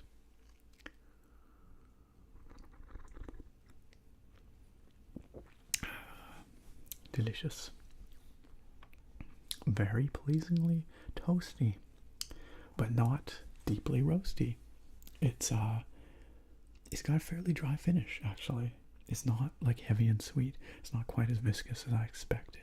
You know, it's still full-bodied, but it's not cloying.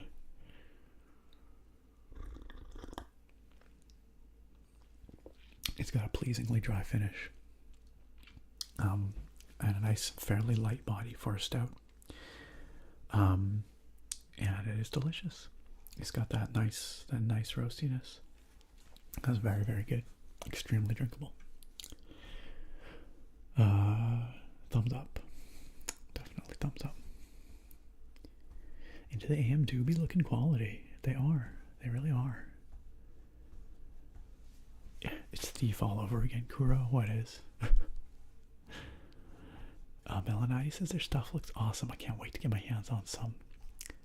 I mean, if you want a t-shirt or two, like, I've got some. Like, if you want to come check out Nick's T-shirt Emporium sometime, alongside Nick's Keyboard Mechanical Keyboard Emporium. Speaking of mechanical keyboards, I promised Peachy Mango I would do some keyboard sounds. This is the Melgeek Modern 97, and it's actually become one of my favorite keyboards of the year. It kind of snuck up on me. I sort of didn't expect it to be one of my faves, but I just find myself using it a lot. It's a great layout. It's a really nice sound. It's a really nice feel. It's wireless, so it's very versatile. It just checks a lot of boxes just right. I don't know if it's like the best at any one thing, but it's an excellent all-rounder. Really well done by Melgeek.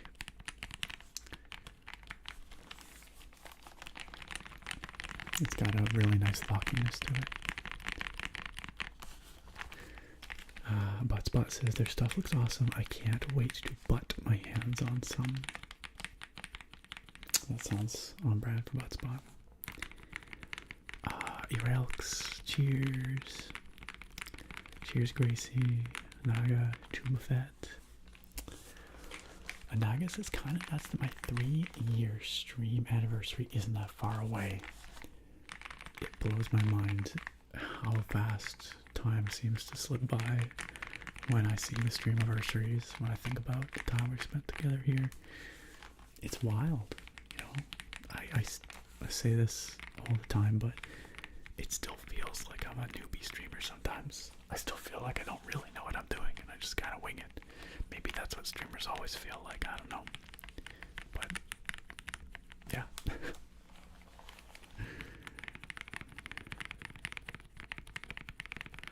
Lassa says there's a brewery near me that does a lovely porter called Black Band. Is it sort of a sweeter one, or is it a little on the drier side? The lighter side? There's a brewery near me that do a lovely porter called Calbutted Butt Band. Good old Butt Band porter. Yes, my t-shirts are kind of stacking up like keyboards. I mean, they're all hung up, so they hang there, but it is, it's pretty indulgent to be able to walk in and look at like this massive pile of different t-shirts there and just like, oh yes, today I'll take this one. It's very privileged of me.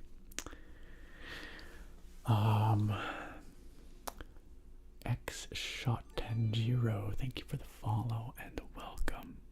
Carva Bass, thank you also for the follow. And I'm doing very well, thank you. Peachy, I'm glad you like the sound of that keyboard. It's a nice one, isn't it? Christian says, what if you were to say change your keyboard soon? What would be your second pick? I think my second pick would probably have to be, oh man, this is a tough one. And I'm not saying this is necessarily the best sounding keyboard of the year. I'm just saying it's a really good all-rounder that I find myself using a lot. It's very practical. It would be a very close race between the Super Tele 60 and the Sign 65, because both of those are beautiful. Both of them sound divine, and I don't know which one. I might give it to the Sign 65, only because the layout's a little more practical for me. I think I like the aesthetics of the Super Tilly 60 more. Oh, it's Eggshell Warriors, but your account got hacked. Oh, bummer. I'm sorry to hear it. I'm sorry to hear it. Well, I appreciate you coming back and following again. I hope you get your account back sometime. Hello, Foxfish. Welcome. Hello.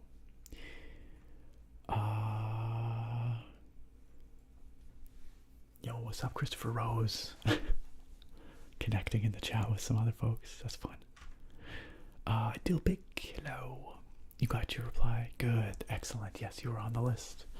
By the way, if any of you have sent email requests for a holiday card before tonight, you should have received a reply. If you have not received a reply from me, maybe the email didn't reach me. So consider resending it, because I believe I replied to everybody who sent a request before this evening. So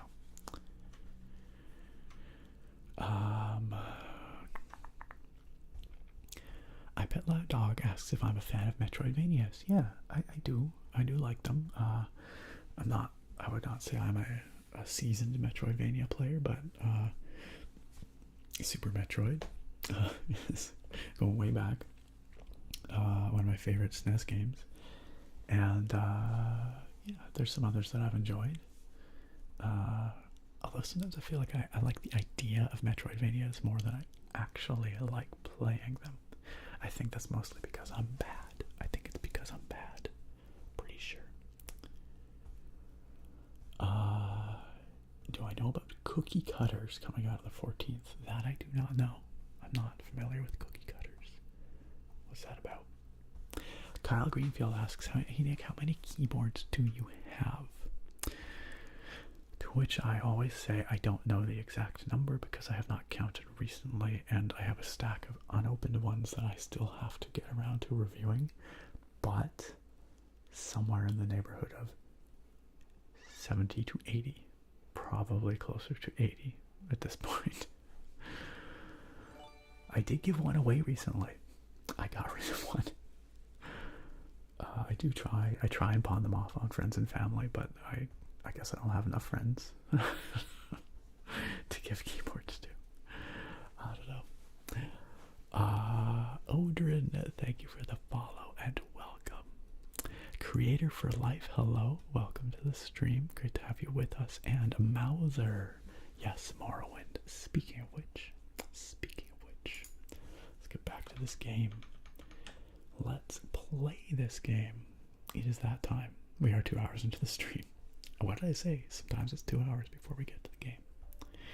If you are one of the VOD crew and you just click on the 2 hour mark and you arrive here, you know, well done. That was a good guess. Alright, let's load it up. It's gameplay time. Eyelash Hippo, why would you do this? Why would you do this? I can't believe you've done this. Also, Eyelash Hippo, hello. Wonderful to have you with us. Uh-oh, the beanies are on sale over on Into the AM.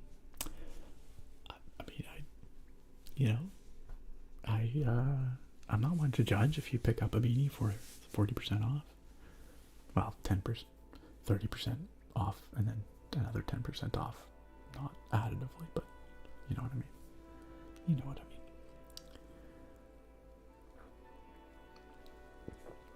mean. But whatever you do, I hope you enjoy your beanie.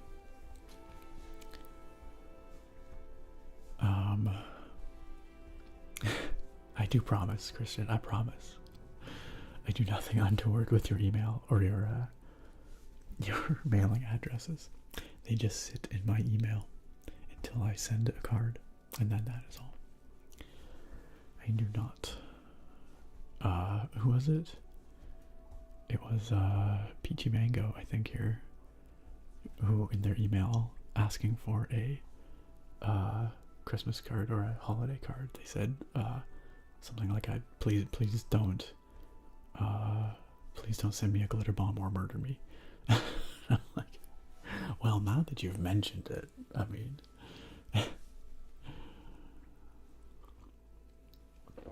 but of course I kid. Of course I kid.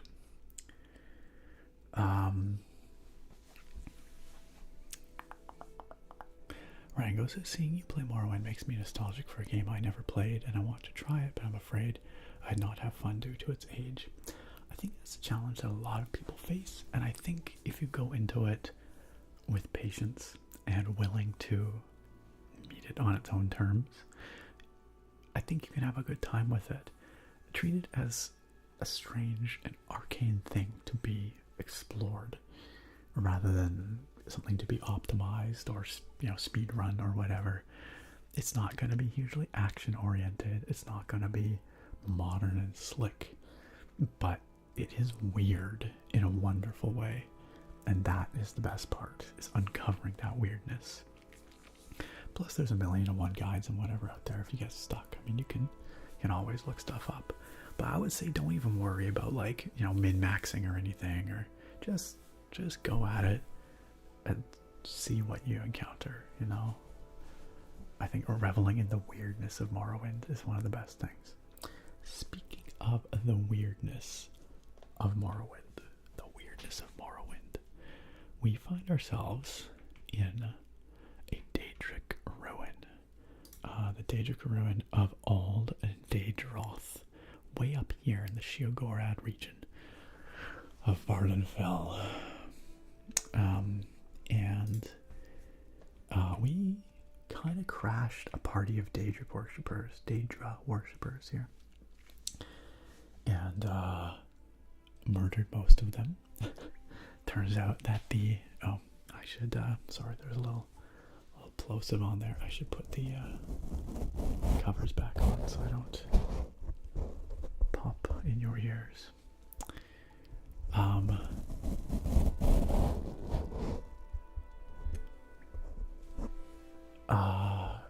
We are here clearing out this place to make a space for one of the Ashlander tribes to move to, as part of our quest to be named the Nerevarine, the sort of prophet reincarnated by all the native Ashlander tribes. We have agreed to help them find a new home. This particular tribe, the Ahamusa? Yeah, the Ahamusa. They're looking for somewhere to move to, and for whatever reason they want to move up here to Ald Daedroth. But, of course, it's infested by Daedra worshippers. So we rolled in here, killed a bunch of them. Turns out the ordinators from the tribunal are in here too, killing dudes. And we kind of have an uneasy truce with the ordinators, where basically we're like, we're here to kill Daedra worshippers, you're here to kill Daedra worshippers, we're just going to let each other do our own killing and leave each other alone.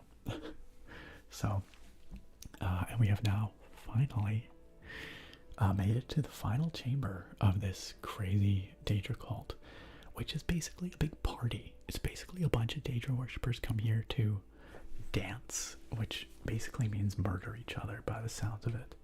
And these appear to be the cult leaders here.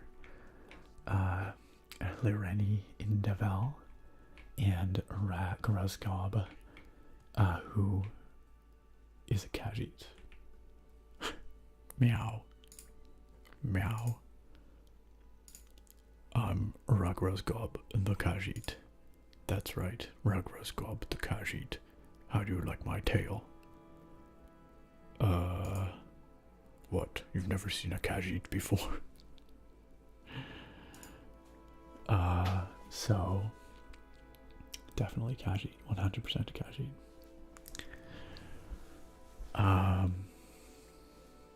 Oh, Creator for Life, I'm glad you enjoyed the Mexico drive.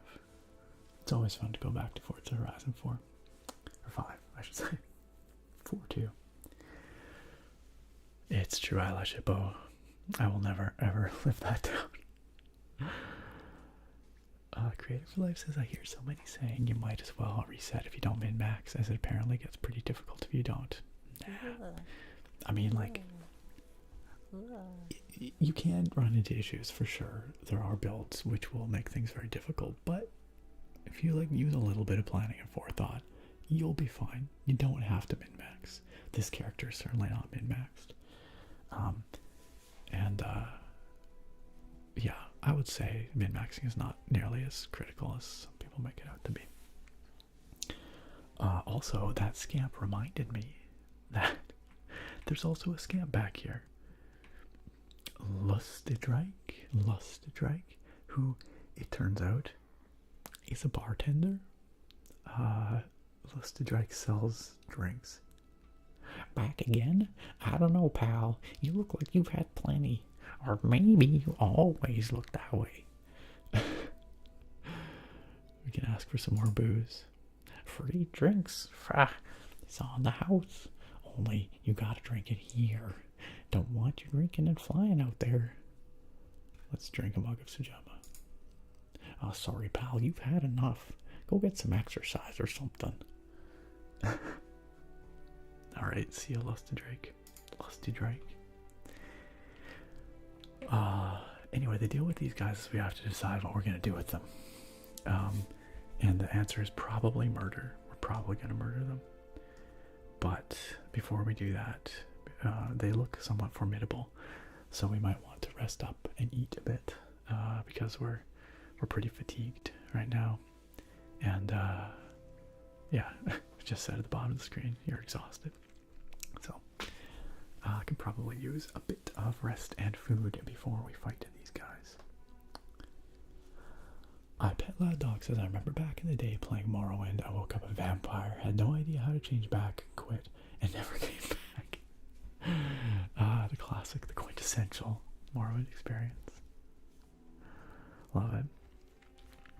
Oh, I Pet Loud Dog. That's Kuro, and that is Kuro's fact of the stream, which, to be fair, Kuro did check ahead of time if it was okay to share it tonight, and I said yes, go right ahead. Kuro is a Navy enthusiast, a naval history enthusiast, I should say. This is a long one. This is an extremely long one. But I will say, Kuro's facts of the stream are always interesting. I always learn something. And we will get to that shortly. But first, I think I missed a little bit of the chat up above. Kylie Online, thank you for the follow. Welcome to this here stream. Artractive, yes, great to see you. Welcome. Late to the stream, but you only just got off work. No worries. Glad you could make it. I do not plan to sell your data, Melanati. How much do you think your address would be worth? I'm just wondering, just curious. Foxfish has a question. Yes, Foxfish, please. Is it legal to sell pumpkin stuff with bananas to lemurs? I don't think I'm qualified to answer that question. I'm sorry. Good question, though. Melanati says, I was sorting out my many things the other day and found 3 of your cards. Aw. And you promptly threw them right in the trash, right? Don't need those. Rango says, some of my favorite games are ancient compared to my usual tastes. It took me a while to get used to those, but now they're beloved. I think if you can grapple with ancient games like that and come out loving them, then I think you will probably get along just fine with Morrowind. Just approach it with patience. That's my suggestion. Hello, Tech Stomper. Hello, it's great to see you. Hello. Welcome. That's very green Khajiit. Yes, indeed. Tech Stomper, how are you? Shout out to Tech Stomper. Tech Stomper does gaming ASMR over on YouTube. Definitely go check it out. Tech Stomper ASMR. Alright, we got Kuro's fact of the day here. I feel like it has to happen, but I think I'm going to try and murder some fools here first, and then we will do Kuro's fact of the day. Gracie says they are such a good price. You got 2. Oh my gosh. Well, that's 2 more lovely beanies to be comfy in. And I do hope you love them. Yeah, there you go. Bruce says Kuro's stories are always fascinating. I agree. They're very interesting and well written. Thank you for the rain, attractive. Kylie Online says, of course, it's nice to meet you. I was looking for a lovely stream to sleep to, and this stream passed the vibe so quick. Excellent. I'm glad to hear it. We've got a lot of really nice people here. I'm sure you will fit right in. Can we have a warm stream welcome for Kylie Online, friends? You are in the right place if you are a fan of the nerdy stuff. We definitely do the nerdy things around here. Oh, hey, Dawn's Eternal Lights. Welcome. Dawn's Eternal Light says, hello everyone, popping in after finishing reading a couple of books I'd been in the middle of. Polishing off a couple of books in one evening, it's impressive. I'm excited to be here for some gameplay. You made it at the right time for the gameplay, sort of. Now I'm just standing here talking with the game in the background, but we will, I promise. You're holding on to the cards until they're worth a fortune. Right. Like that time you stole my hair or whatever, you're gonna resell it online once it's worth $1 billion. The Into the AM code and Naga is I think it's ASMR Nerd. Or is it the ASMR Nerd? I should remember. It is, I don't even have the code in my link there. That's awkward. But you can do it either way. You can either use the link or you can use the code. But if you click on that link, it's probably the easiest way to do it.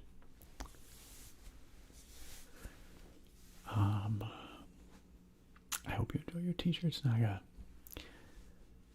If you really want to know the code, I can go find it. I always forget whether it's ASMR Nerd or the ASMR Nerd. You can just try one or the other. One of them will work, the other won't. They do have a lot of very cool designs. You are most welcome, Kylie. Thanks again for being here. Thank you. Oops. That was unexpected. Thank you, Eyelash, for sharing a Tech Stompers channel in the chat there. Mauser, you don't like that rain? Oh, I love that rain. I think it's a very nice sounding rain. And it's a pretty popular trigger. A pretty popular channel points request. Speaking of which, I just realized I have to swap a keyboard for Christian.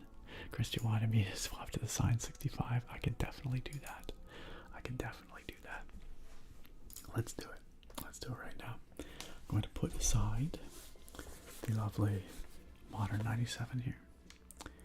And I'm going to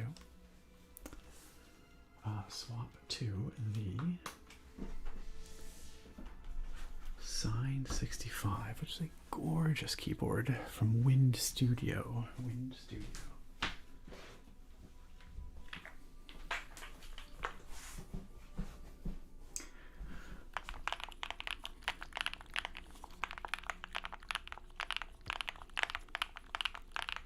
It is certainly a contender for my favorite sounding keyboard of the year. More than a contender, it's a front runner. It might be my number one. It's gorgeous.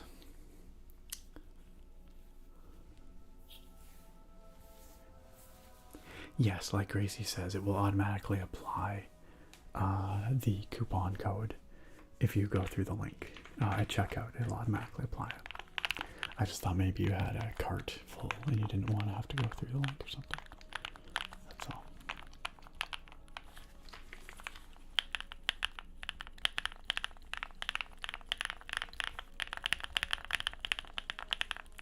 Ain't she a beaut? Gorgeous too. Look at that. Look at that beautiful weight. Ripples on the back. Ripples. It's really pretty. It's this gorgeous, very, very pale green. And then these beautiful blue and pale gray keycaps. It's kind of glacier themed. It's a pretty special one. And I do have a video where I build it on the YouTube channel from a few months back, if you want to see and hear more of it. I know, right, Naga, it's hard to pick. They have some really gorgeous teas. But Spot will not be shushed. Alright, Text Stomper, I will also get to your magic card request, I promise. But first, I'm going to sleep in the game here. Sleep in the game. Patsier says, God, that keyboard sounds so good. I know, doesn't it? Luke Rice asks, what kind of switches? They are from SOTC, and they are called their raindrop switches, I think. Pretty sure that's what's on there. They're lovely linears. Very nice. Alright, let's sleep here a bit. Let's sleep like 12 freaking hours. Excellent. We are well rested, but we are very thirsty. Probably hungry too. And that's no good. Wait, do you guys think we can cook? Do you think we could cook on this fire? Should we try? Let's try. Where's our pan at? Because we need to cook ourselves some food. I'm not sure if this is going to work, but it'd be great if it did. No, that's not what we want. I want to put it over here.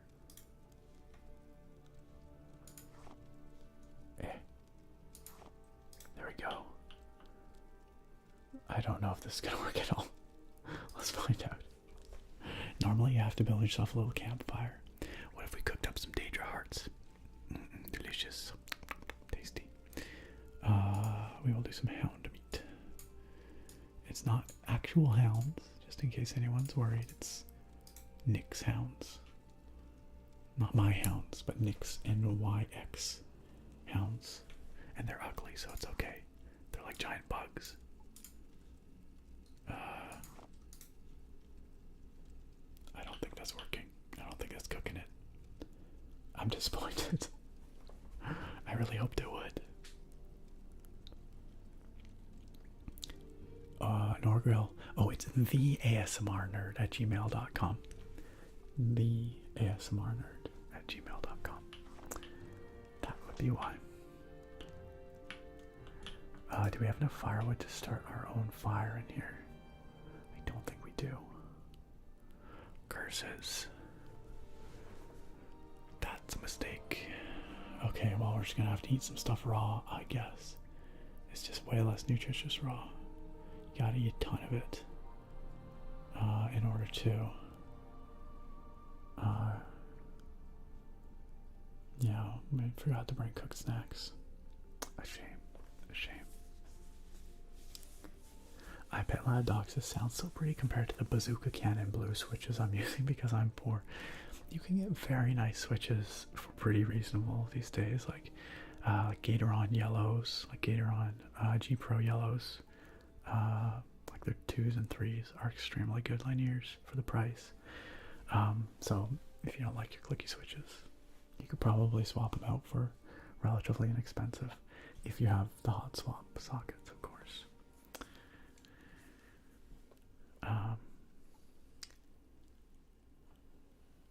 Pat Zier says, what's up from MD, my dude? Hey, thanks for tuning in.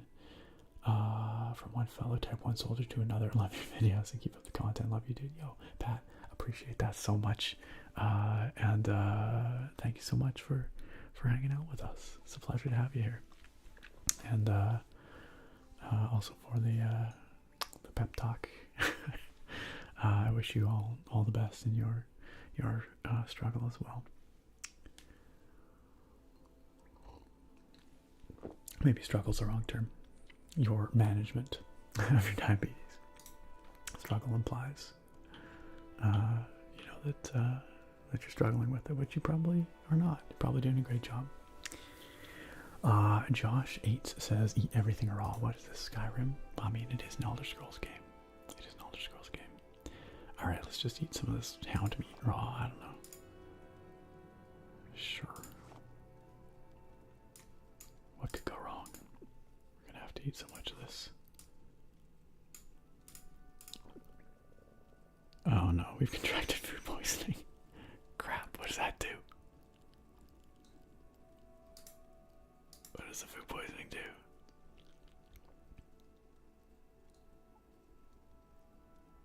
Apparently nothing. Probably because we're immune to disease. Nice. Time to eat some raw rat meat. Brutal, but and we'll finish off with a little marshmallow. Oh, nice. Alchemy increased. We are now well fed. Let's have a little bit to drink. Excellent. Okay, we're doing okay. We're doing all right. Wait, we're over encumbered. Oh no. Oh no. Our strength is drained by 19 points because of the food poisoning. Oh no. Oh no. Curses. Curses. I did not think this through. And that's gonna impact our ability to fight as well.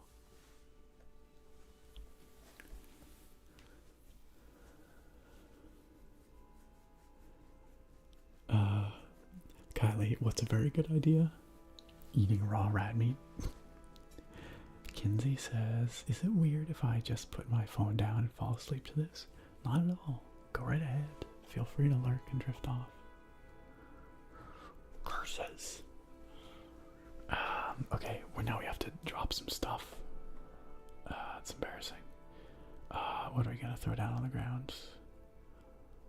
An Indoril shield or two. Oh my gosh. We have to throw a lot of stuff down on the ground. Ugh. You literally can't move in this game if you're over encumbered. It's terrible. It's terrible. Okay. Well. Hey, it's Best Maidens coming on in. Best Maidens, how you doing? Welcome, welcome. I didn't know you were streaming. What were you streaming? Thank you for the cozy maiden raid. Y'all know Best Maidens. Community member extraordinaire here. Also a streamer here on Twitch. Variety streamer gaming. Go give him a follow. Let's get a shout out going on in the chat here. Shout out the Best Maidens.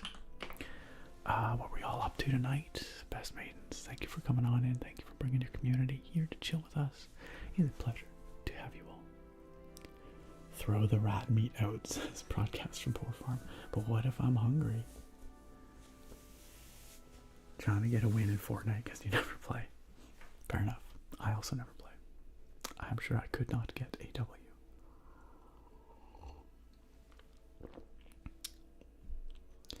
Imagine standing next to someone, they just toss some raw rat meat on the floor and awkwardly walk away.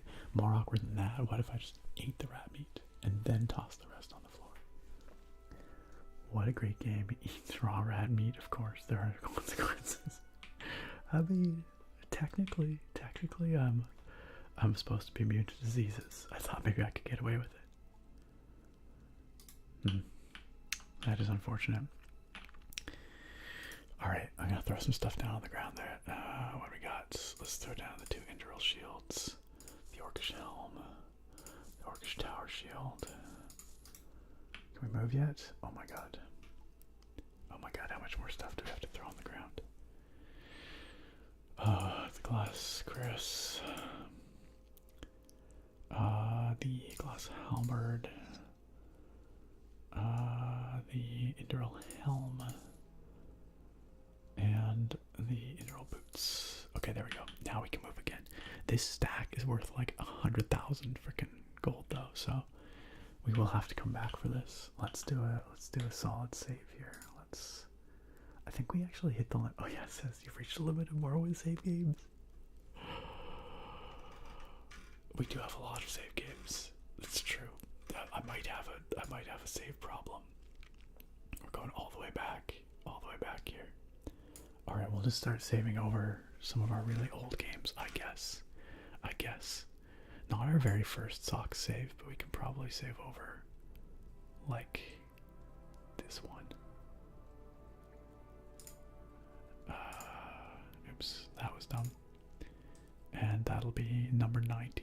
We'll keep going with the numbering.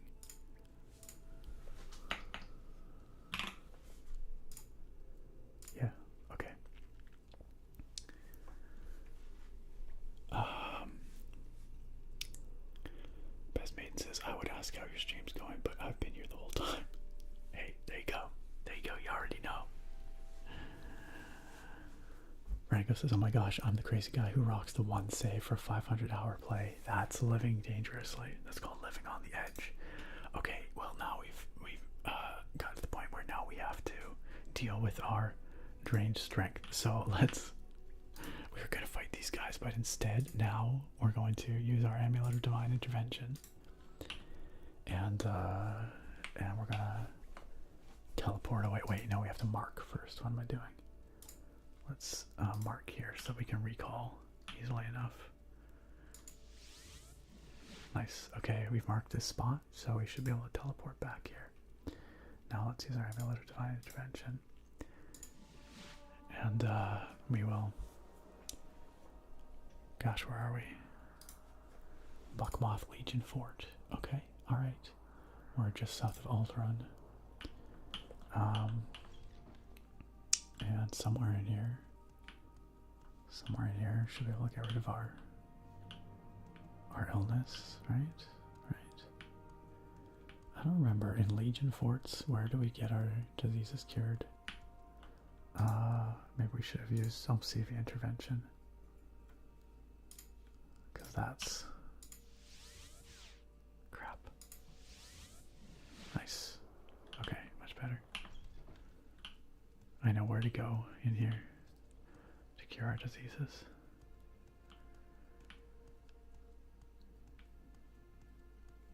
Bearded Khajiit. It's entirely possible your redemption has worked and I just have not seen it because I'm bad.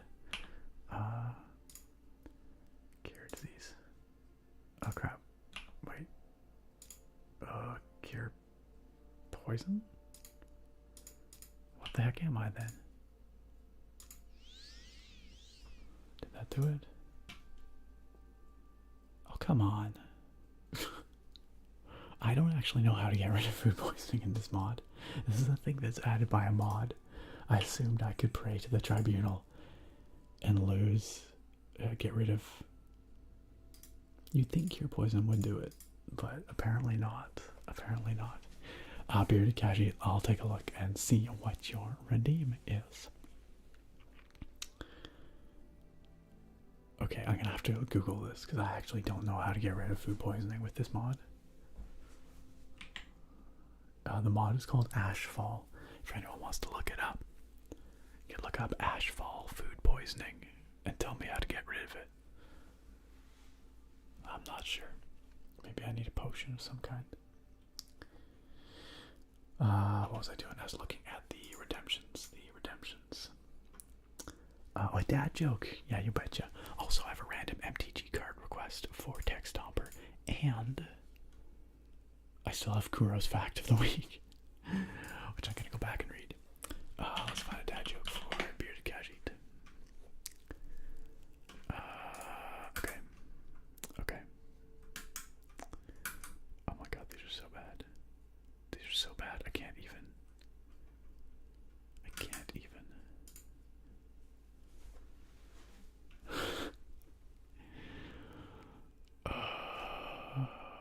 They're all so bad. I'm also trying to find ones that I have not read on this stream.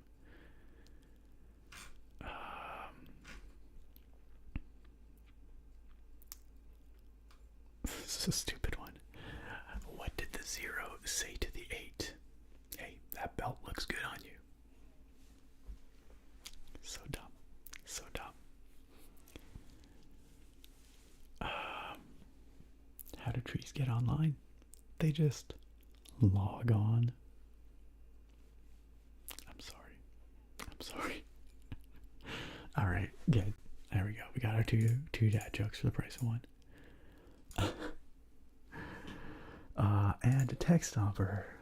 Let's take this moment, since we are apparently at an impasse in Morrowind. For the moment, let's take this moment to look at a random magic card. A random MTG card.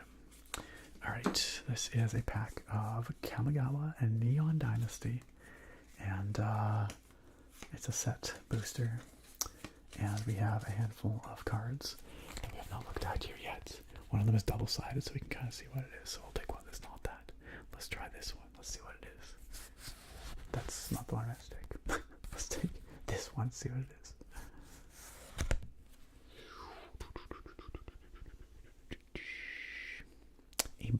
Blossom Prancer. Oh, that's very pretty. That's very pretty.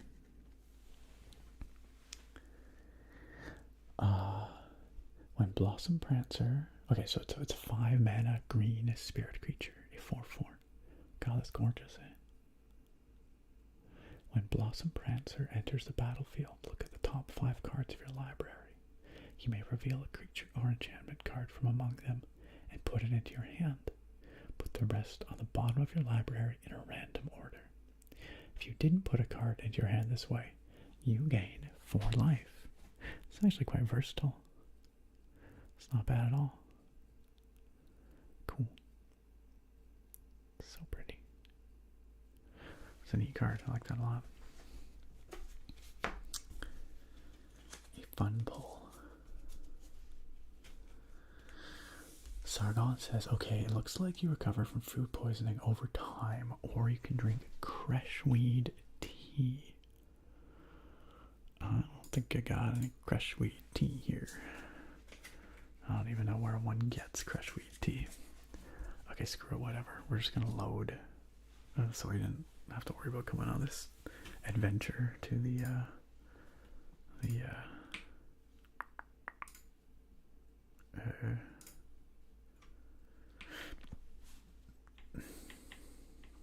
temple here, because we kind of wasted our time coming here. So let's load back into here, and let's just say screw it. We're not going to worry about the food poisoning for now. We're just going to murder. So let's commit some murder here. I know that sounds terrible, but if we talk to them, they basically tell us to initiate the fight. Because if we talk to this lady, she's like, go ahead, it's your move.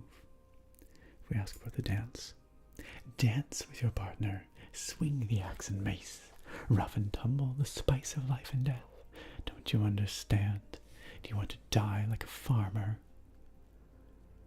If we say we're a player, because I'm a player, she says, well, do you have a game you want to play? Tell me.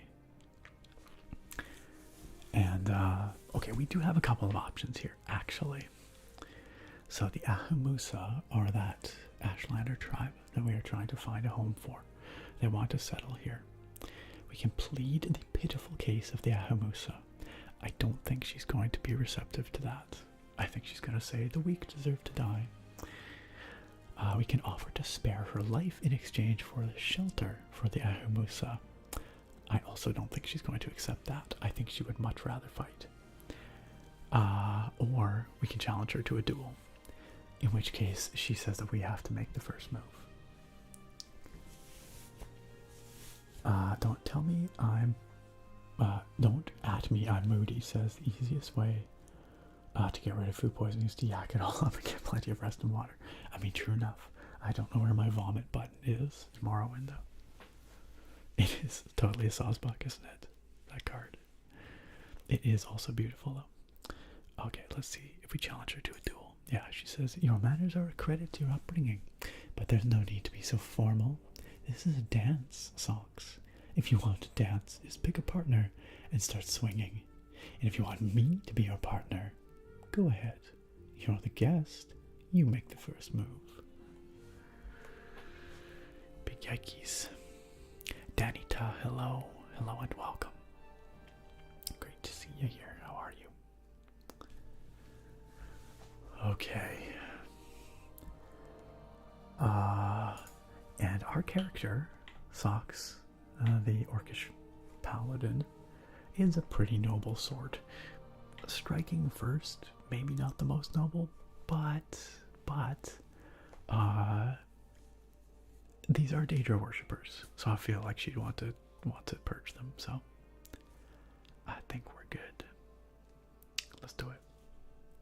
Why, hello there, El Harlequin. Hello. Alright, it's murder time, y'all. Let's see how this goes. I'm not sure who's gonna get murdered, but we're gonna find out. What now?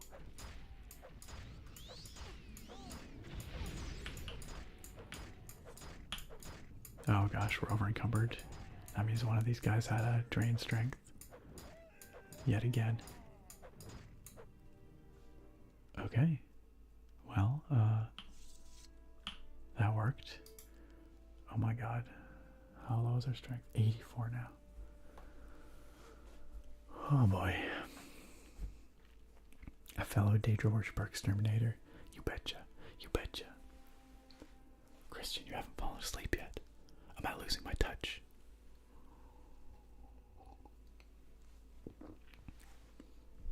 We have 1 HP. I straight up just whacked him. I just whacked until there's nothing left. What do they have on them? A whole bunch of, oops, sorry, that was me bumping the XLR cable. I hope I didn't wake anyone up there. My apologies. I need to get some new XLR cables.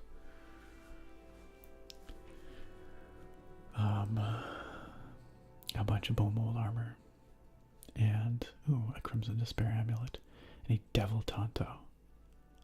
It's actually pretty good. Well, reasonable anyway, but we don't need it. I don't need it. No, Daddy Dot. You're okay. You're okay. Not your earbuds. Just my cable. Christian says, no trust. I was literally just about to pass out, just hungry. Okay, fair enough. Get yourself a sneaky snack. Maybe. Yeah, Rudy is alright.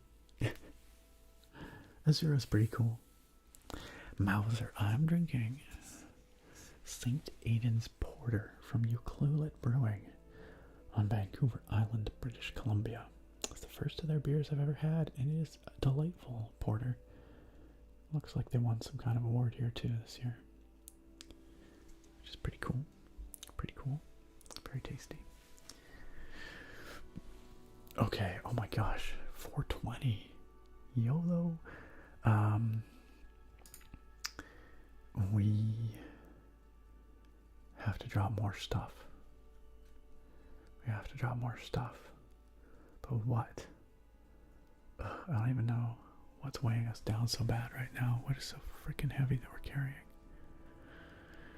Maybe the ebony. Do we have some ebony ore? It's like weighs 10. Sure. Let's leave the raw ebony on her. And I kind of feel bad that we had to kill the Khajiit guy, you know? He seemed cool. Okay, there's a glass frost sword. Oh, the demon mace. Those are so heavy, but they're so valuable. Okay, and some glass boots. Wait, what? Why didn't that? Oh, there are only 3? Okay, and a glass shield. There. Now we can move again. Urag Resgob. Also, full bone mold. Crimson Despair amulet. Okay, well, I guess we did what we had to do here. Yo, Lusted Drake, how you doing there? He's just like, oh my god, don't kill me. Oh my god.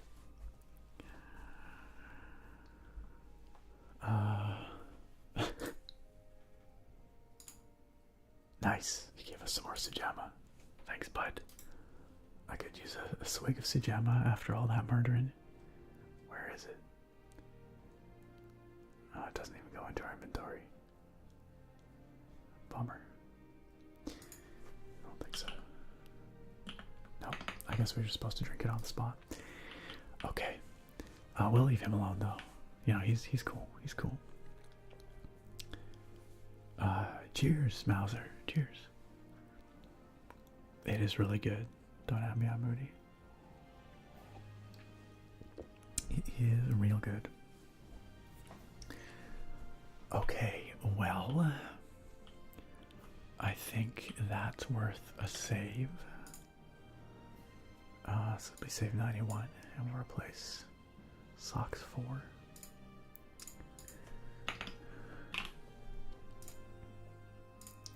I find it hilarious that there's a limit on the number of save games, though.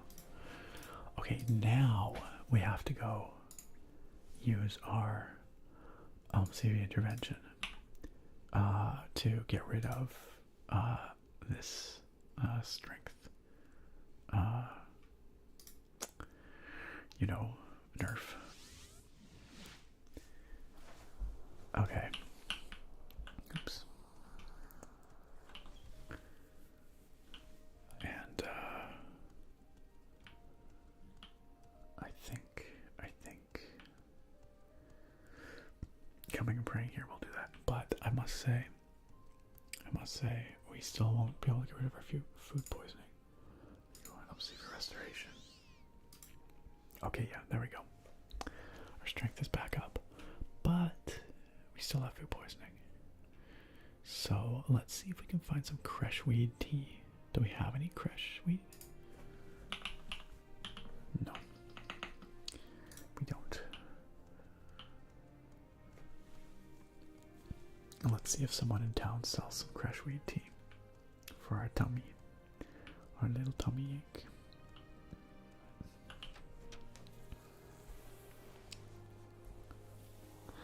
Rango says my normal rule for heavy stuff is trying to make sure it's 10 gold or whatnot for each unit of weight. Yeah, I guess it depends on the game, but that's a decent rule of thumb here. All that stuff I dropped is worth much, much, much more than that per unit of weight. By the way, if anybody is playing Starfield on PC and you're not using Star UI inventory, by the love of God, go get Star UI inventory. And then you can sort by value to weight ratio. Oh my god, so much better. So much better. Why they wouldn't include that by default, I will never know. Pawnbroker, bookseller. I need a potion seller. I need your strongest potion. I'm going into battle. Where is the corner club around here? I always forget where the corner club is here in Alderaan. I think over here. Bearded Khajiit, if the music sounds wobbly, it could be that you need to turn off low latency mode on your end, I think is what it is. Because it's trying to do something to, like, I don't know. I can't remember exactly what the explanation is, but I believe that's the answer. And I can't even remember how to do it, so that's not a very useful answer, but okay. Tea, Ashiam, Sujama, brandy. I don't see any crashweed tea here. Who would have the tea I seek? We can get a hot meal, at least. Let's do that. Let's get some nutritious stew. And a water refill. Okay. Still got that stupid food poisoning. Oh, you started playing Potion Craft, Rango? It's really good, isn't it? I'll stream it again sometime soon. Every time I play it, I'm reminded just how great it is. I love the aesthetic of that game, though. Melanati, please tell me you've seen the original Potion Seller video. It's a YouTube classic. If you haven't, you must look it up. Wobbly is a great descriptor of that sound effect. The lady looks so unimpressed. She really does. She is so over my stuff. Okay, but who might sell me some tea? Please. Please. Is there an alchemist around here?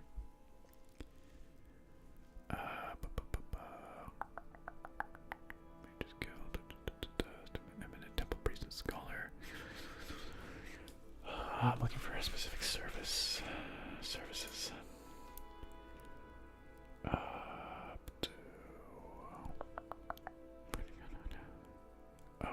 Pricey but high quality clothier, alchemist, and enchanter shops are under Scar as well. Okay, so we have to go into the gigantic crab shell. The giant enemy crab.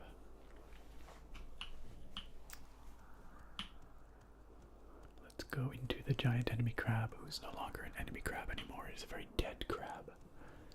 I always think it's so cool though that they're big, like a noble district here. The high town is all under the shell of a gigantic emperor crab. It's pretty fun. Rango says it's amazing. I sat down one day and suddenly 5 hours went by, and I was on my way towards making a Negredo and Albedo parts to the Philosopher's Stone. Yeah, I haven't got that far into yet. The game has so much depth despite its simple nature. I feel like it would be an excellent game for the Steam Deck. So I'm gonna download it on here and try it out. Although I guess a lot of it is like mouse based. It probably has controller support. We'll find out. Bearded Cash Sheet says fixed it. Yeah, the music sounded like the regulator on a record player was wonky.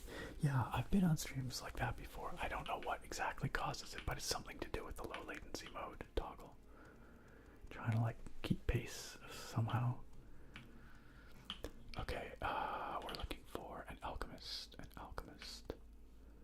I think they might be down this way.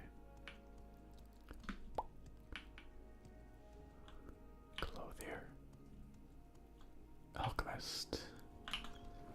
Do you have the tea I seek? I've got a tummy ache, and I don't want to barf all over. Please help me. Oh yes, she looks like she might have tea for sure. Tea. Dang it. Do you have crushweed? Dang it. Well, I just know I'd have crushweed tea. Where do I even find crushweed? If no tea, barf in her face. It's like, I'm sorry, blah. The quest for no stomach hurty. I've got the stomach owies.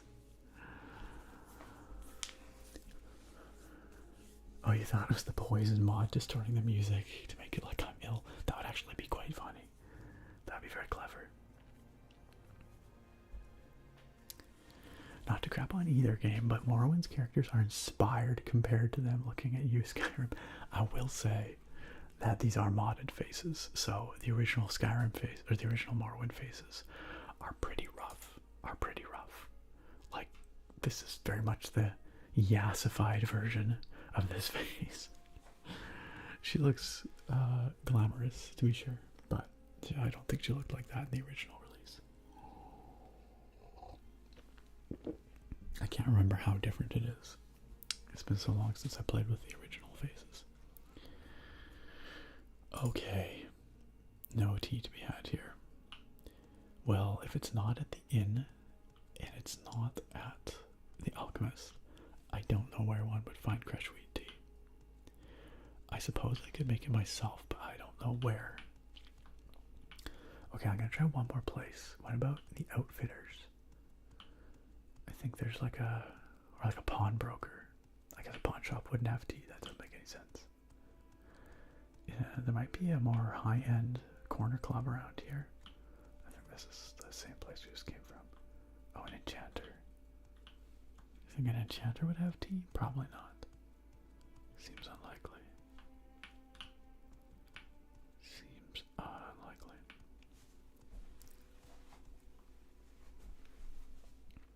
Melanati asks, should I stay up until Genshin server reset at 1 AM or should I sleep like a responsible person? I mean, I think you know what my answer would be. I care about your well-being, Melanati, and I think you should go get sleep.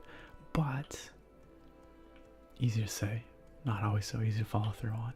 And I'm very poor at taking my own advice, so I wouldn't blame you if you chose to disregard my suggestion. What were all these places again? Am I boring? Or is it boring to just stay up till Genshin reset and just do the dailies every day? I mean, don't get me wrong, I do that all the time, but you do you. You do. Oh my god. Whoa. How Howdy, buddy.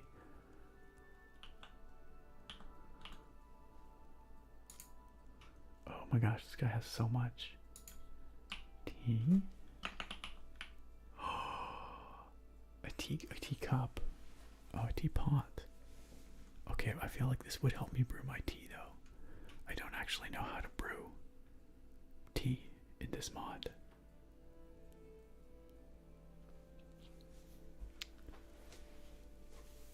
Don't have me on Moody says, I can't believe the most debilitating thing happening to you in this game is food poisoning. Well, thanks, I know, right? I just want my food poisoning gone. I just want my strength back. If we wander around long enough trying to find tea, the food poisoning will probably go away on its own. I wonder if I just go sleep like overnight somewhere, if I can just sleep it off. Why don't we try that? Since apparently no one here wants to sell us any dang tea. Everyone around here is so friendly. Nick talking smack, but low-key true. Yeah, well, you know. What's this? Ooh, the council club. It's possible. It's possible they'll have tea.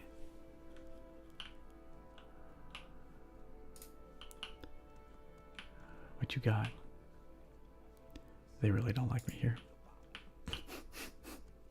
They're literally like, yo, I'm gonna kill you. Okay, I guess we probably not really wanted here. I get the feeling they don't like us here. Let's go.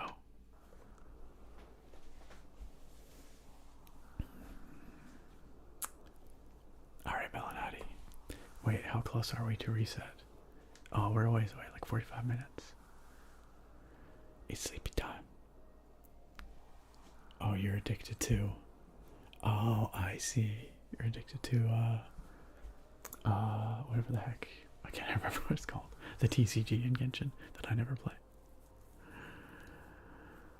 Rango says, I found this on the wiki. Creshweed is a plant grown in several locations throughout Morrowind, particularly along Azura's coast and the West Gash. It can be harvested to provide cresh fiber and alchemical ingredients. Okay, well, we could go on the quest for Creshweed. We have to go find the dankest weed, you guys. Let's go. Let's go. One day we'll head back to that ruin and pick up our like hundreds of thousands of gold that we dropped on the ground and equipment. But first, we gotta find the weed. Okay, so if we want to get to Azura's coast, we're gonna want to go to Balmora. And then from Balmora, we're gonna want to travel to, let's say, Vivek or Suran. Either will do. Okay. And then out here, wait, what are we? We're hungry and thirsty and cold. Ugh.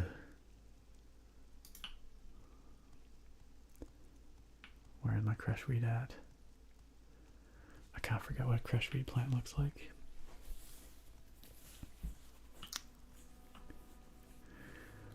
Good night, Melanati. Once again, thank you for coming on by, and thank you for bringing your wonderful community and viewers on over to chill with us here. It is always a pleasure, and I'm going to give you a wee shouty outy here. A wee shouty outy. Shout out. Melanati. Melanati is a delight. She streams on Twitch. Make sure that you go and follow here. Follow here, follow her. You can follow here too if you want.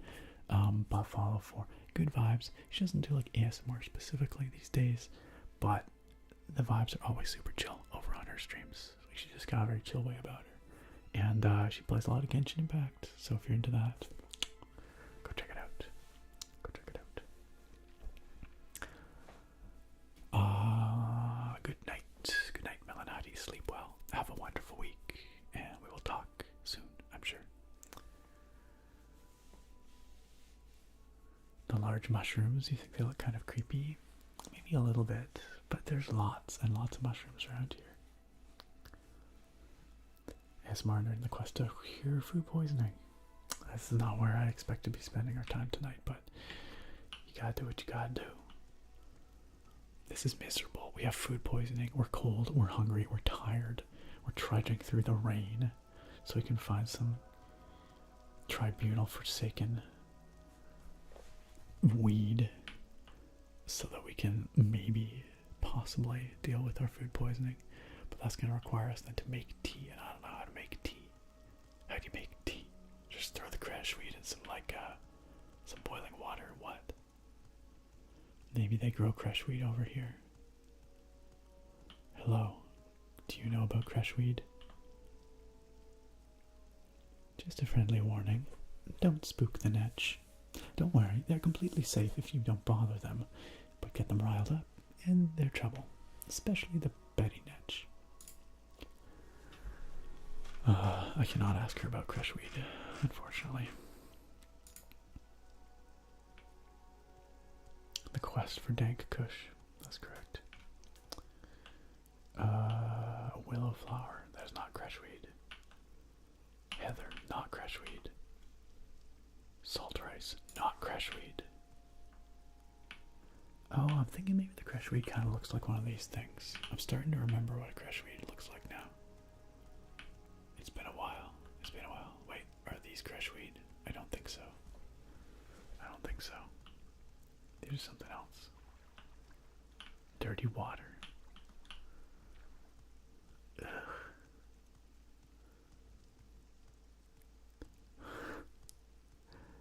The most engaging gameplay. We are very hungry. Oh my gosh. Okay. Alright, fine. Let's equip our axe. Let's go chop a tree. And then we're gonna make a fire. We're gonna cook some food.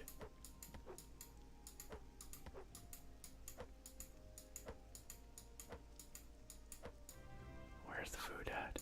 Yo, Miss Chloe ASMR. You've arrived just in time for the most riveting quest here. We're looking for crashweed.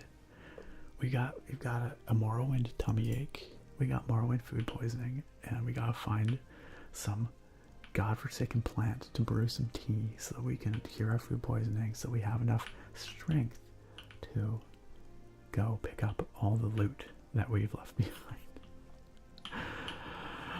Miss Chloe ASMR, thank you so much for the raid. It is a pleasure to have you and your folks here. Thank you for bringing in your wonderful community. How was your stream tonight, Miss Chloe? Hello, hello. What were you all up to over there? And for those who are here ahead of the raid, if you're not following Miss Chloe, now is your chance to fix that. And I strongly recommend you do, because Miss Chloe is delightful. She has really just lovely, lovely streams, an amazing YouTube channel with all kinds of incredible and tingly role plays. Fantastic ASMR. She's been doing this for a long time. She definitely knows her tingles. So do go give her a follow, give her a sub. And I hope, like I said, you all had a wonderful stream. If it's your first time here, allow me to warmly welcome you in. My name is the ASMR Nerd, or Nick. You can call me either. I will answer to Nerd or Nick. But around these parts, we do a lot of chatting, but also eventually some gaming. Tonight we are playing that Elder Scrolls classic, Morrowind, the Elder Scrolls 3. And we do a lot of that kind of stuff around these parts. So please make yourselves at home if you like the vibes. It's pretty cozy. We got a wonderful community here, so I'm sure you'll fit right in. Naga, thank you so much for that really, really, really kind gift sub to Miss Chloe ASMR. Miss Chloe ASMR. Miss Chloe, welcome on in to our potato pals. Our potato pals. You know what this is about. I don't have to tell you, but I do hope that you enjoy your subscription benefits, which Naga has so kindly gifted to you. Thank you for your very kind support, as always, Naga. As always. Trilike. Yes, we're on the quest to cure a relaxing quest to cure our food poisoning. Absolutely. Corey D-animates, Arzir welcome. And all y'all feel free to just lurk and chill with us. It's a pleasure to have you here. Miss Chloe says, it was so lovely, thank you. I hope your stream is going well, minus the poisoning. It is going great, thank you. Yeah, it's been delightful. We're having a great time here. Food poisoning and all. To be fair, the food poisoning was totally my fault. I ate a bunch of raw meat because our character, we have a survival mod installed, and our character gets hungry, and I forgot to bring snacks with us, so I had like rat meat from rats that we had murdered, and I was like, well, it's probably fine if I just eat this raw rat meat. So we ate the raw rat meat. That gave us food poisoning. We couldn't carry our stuff, and that started our epic quest, which has led to us being tired, cold, hungry, and food poisoned in the rain, looking for a stupid herb to heal our food poisoning. Is this it? No, this is a cork bulb. Curses. I don't need a cork bulb root. I need creshweed. Where's my creshweed at? Everything but creshweed. But I'm glad that you had a wonderful stream, Miss Chloe. And as always, you are of course more than welcome to stick around with us if you'd like. But streaming's hard work, so feel free to, do what you gotta do. Go get a snack or anything of the sort. I believe it is the morning for you, if I'm not mistaken. So if you have to get about your day, of course, feel free to head out. What was I doing here? Oh, I was chopping a tree so that we could get some firewood. And we're gonna light a fire so that we can warm up and cook some food, because we are literally starving to death right now, even though we also have food poisoning. We're in a bad way, you guys. The mighty adventurer, Naval, savior of Morrowind, slowly withering away due to food poisoning. Okay, hopefully I can actually start a fire, because it's kind of raining, eh? You might have noticed. Okay, let's create campfire here. Okay, alright. Let's light the fire. We got a torch. Excellent. Let's add some firewood. Excellent, we have 2.5 hours of fire fuel here. Now, let's put our frying pan on there. Why won't it let us? Why not let's just put it straight on there? There we go. Okay, and onto our toasty little frying pan. We're gonna actually cook our meat this time. Okay, we're not gonna be disgusting this time. There we go. We're doing this legit.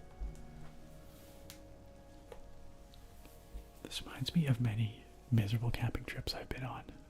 Just in the pouring rain, tired, cold, hungry, hunched over some kind of meat. The one in particular I'm thinking of was bacon. We pretty much lived off whiskey and bacon for a couple of miserable days. They were not good days.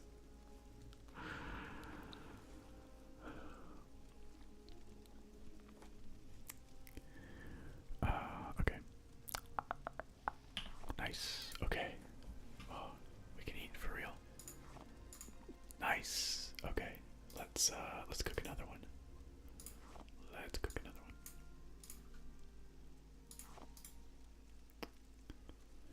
I mean, it's a little bit cozy if it wasn't pouring rain. Oh, hey, Thorak, I missed you saying good night. Thorak, have a wonderful sleep. Take care.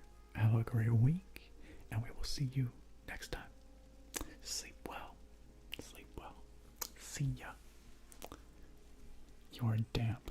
Yeah, no kidding. Leia, Laura says, why does this sound more like Oregon Trail? So the game doesn't normally have all these, all these survival features. The whole like having to eat food and getting food poisoning. Oh crap, we burnt our meat. Curses. That's all. Just I added this with a mod, and like on one hand, I like having to worry about some of these things, but I will say that it feels a little bit oppressive sometimes, specifically because cooking food takes quite a long time, and then if you forget to bring cooked food with you, then you run into problems like I have done here. Eyelash says, okay, but sometimes when I get sick and barely eat food for a couple of days, when I recover, I'm so hungry, so I get it. Yeah, but we haven't technically recovered yet. We still have food poisoning, according to our status effect. Okay, let's see. Let's hope this one does not burn. Hey. Yay, fully cooked. Okay. And not burnt. This should get us into the well fed. Oh, nice. We are well fed. Okay, let's have a bit of water. Good stuff. Good stuff. Okay, we're doing all right. We're doing much better than we were. Oh, would you look at that? Our food poisoning is gone. Our quest for fresh weed went on long enough that we just toughed it out. We know we're no longer poisoned, food poisoned. So let's pack this all up. We're gonna call this camping trip a bust. Let's extinguish it. Let's destroy campfire. Alright, that's it. I'm out of here. Sick of this place. Where's our recall? Okay. Oh crap. Hold on. I should quick save here before we go any. Oh, dang it. I'm quick loading, I don't care. I don't want to have to search for a mana potion now. Much better. Wait, what?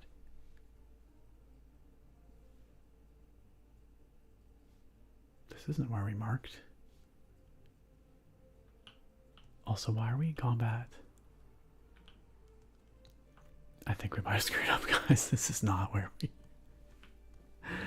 This is not where I was expecting to go. Oh no, did I load earlier to before I had cast Mark? Where are we?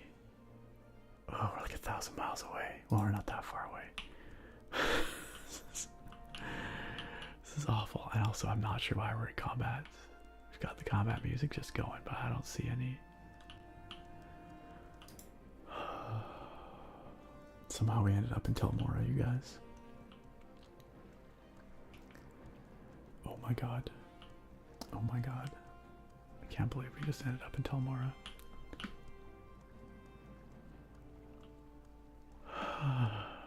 This game, I tell you. This game. Alright. Yep, let's journey. If we can. There's no combat, you just have anxiety. I mean, legit though. Just existing in this world feels like combat sometimes.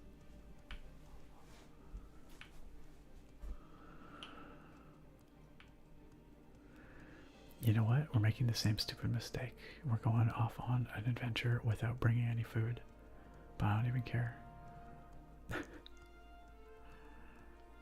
Look at all those boats. There are some good boats over there. Too bad they can't take us where we want to go. This combat music is literally going to last forever, isn't it? Oh no, wait. Where's our normal weapon? The Sword of White Woe. There we go.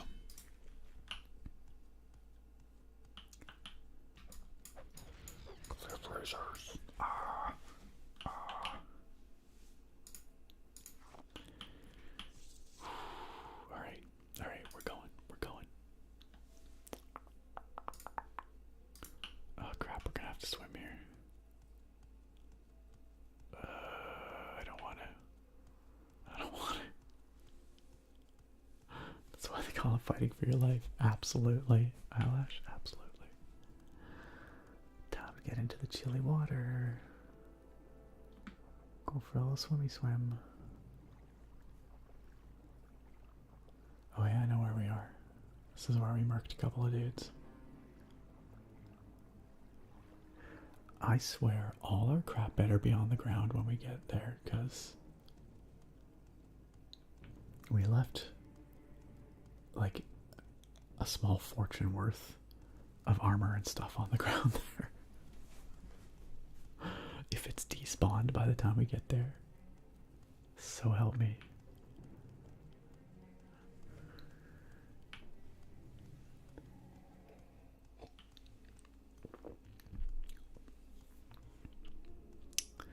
This is the most ill-fated tummy ache quest. Just terrible.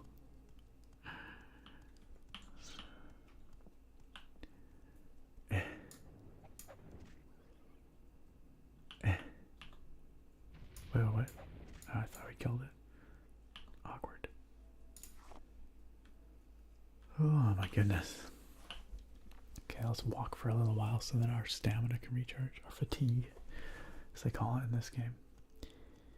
Fatigue is the green bar down there, and when you're sprinting, which is what this is, you use it up real fast. And if you don't have fatigue, which is confusing because fatigue is a bad thing, but anyway, if your fatigue bar is not full or close to full, you have a much harder time hitting stuff in combat. Rango, do we find that dank kush yet? We did not. We were out in the wilderness searching for that dank weed for so long that our food poisoning went away on its own. we toughed it out. Oh my gosh. But then we tried to recall to where we had been previously, and it turns out we hadn't marked the right spot. I forgot to mark where we teleported from. So now we're doing the run of shame back, which involves fighting off a bunch of stupid cliff racers and other assholes. Oh, it's so foggy around here. Where the heck is that island we're going to? Okay, it's to the north. Don't at me on Moody says maybe you could find a toilet instead. I don't think we need, like, the food poisoning situation is fine. We don't need a toilet.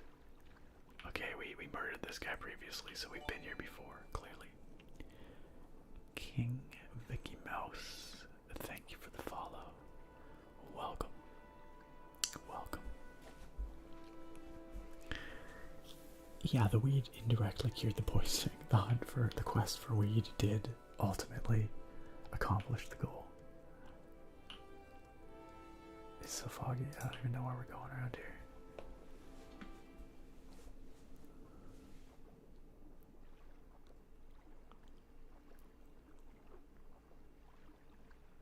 Also, there's a slaughterfish trying to eat me.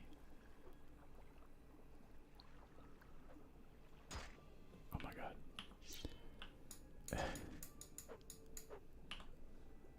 Die, slaughterfish. Alright, we're getting there. We're getting there.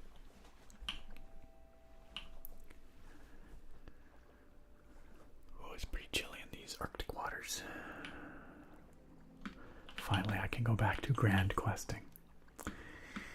Yeah, I mean, after this, we gotta find somewhere to sell our, like, tens of thousands of dollars of loot. All the merchants in this game are so poor. Actually making use of all that loot sometimes it's tricky. Rango, Mango says, man, I'm so glad that St. Jeb killed all the cliff racers. Just wish he did it faster. Yeah, right. Come on, hurry up, Jeb. Sick of these cliff racers.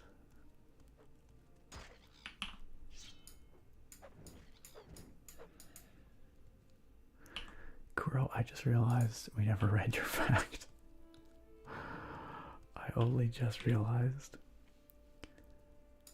I am sorry. If you still have it on hand and would like to share it in the chat, we can absolutely read your fact now. I apologize for completely forgetting to go back to it. It was like in the back of my mind, and I was like, there was something I was supposed to do, but I can't remember what. And now we know.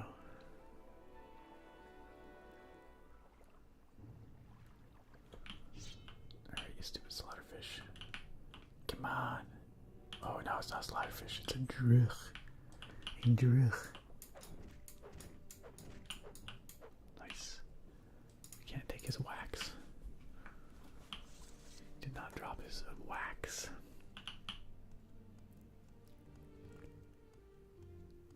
Oh, okay. Kuro's fact is reappearing in the chat. I'll make sure I get it this time. If you guys see what looks like a bunch of spam, it's not. It's fascinating historical facts. Oh my god. Oh my god, you guys. Literally, we are back at the ruin that we left. Piss off. We are back at the ruin that we left. And we're literally right outside. Look at what's this? What's this? What's this? It's crash weed. Our dank weed was here all along. All along. And then we fail to harvest anything of value from it. Oh my god. This can't be trolling. I can't. I just can't.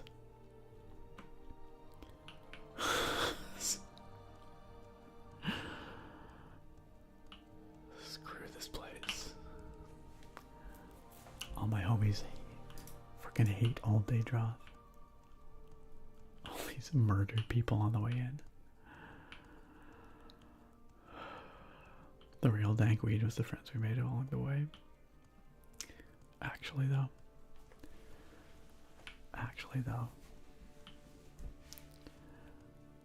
Alright, Kuro. Thank you. Thank you for resharing your fact of the day. Fact of the week.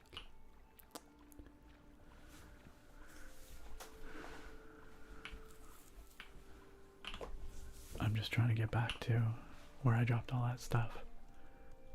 And then it's fact of the week time. These must be the ordinators. You know, if I'd been smart, I would have gone and talked to the Ahamusa.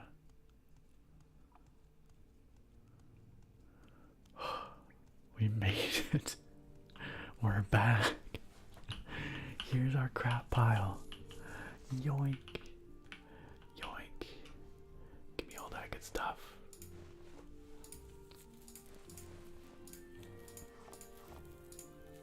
I don't know that we're going to be able to carry all of it, but...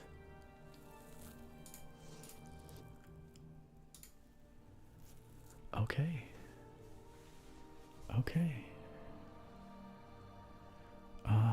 We don't need to bring that. We don't need to bring that. And this is all not that great, so we're not going to worry about it. I mean, bone mold is cool as heck, but yeah, we don't need to carry it with us. It doesn't sell for that much. Alright. And that, my friends, is a quest successful. Oh, man. What a ridiculous quest. I think that's worth saving. I think that's worth saving. That's gonna be Socks 92. Oh man, what was that? That save that we're about to overwrite? Is that what I think it was?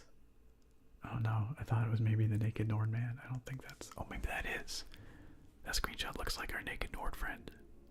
Do you remember the Naked Nord man? Several of them, actually.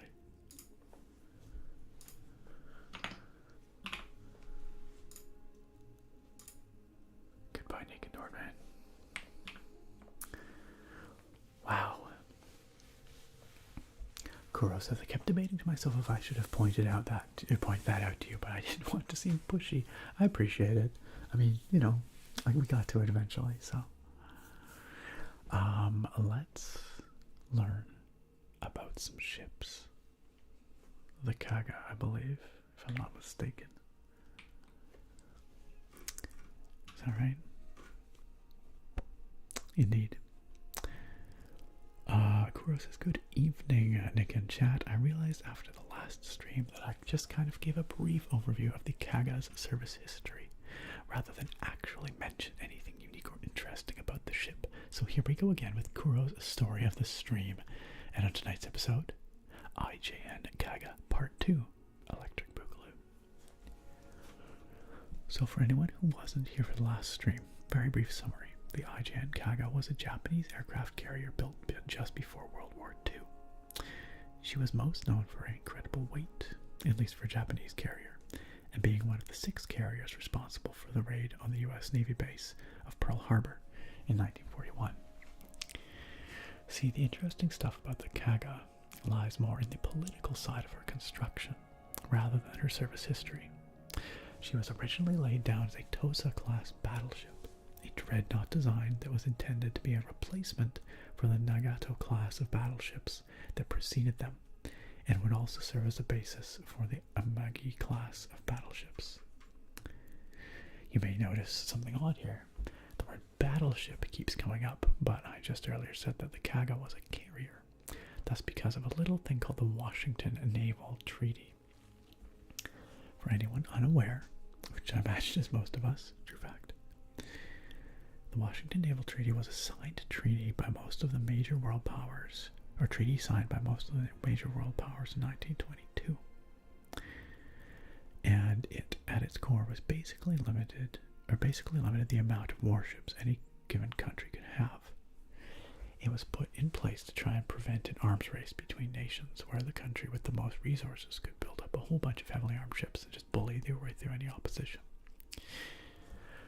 So now you might be saying, well, all right, but how does that turn the Kaga from a battleship into an aircraft carrier? Well, maybe if you stop asking questions, let me finish, we might get there.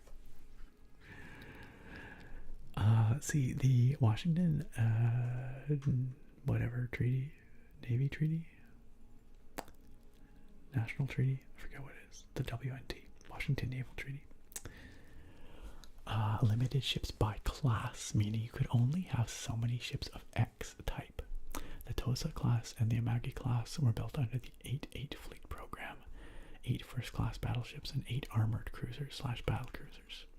This meant that unless Japan wanted to scrap the old models and wait for their new toys to be built, they couldn't continue work on most of these ships without outright violating the treaty.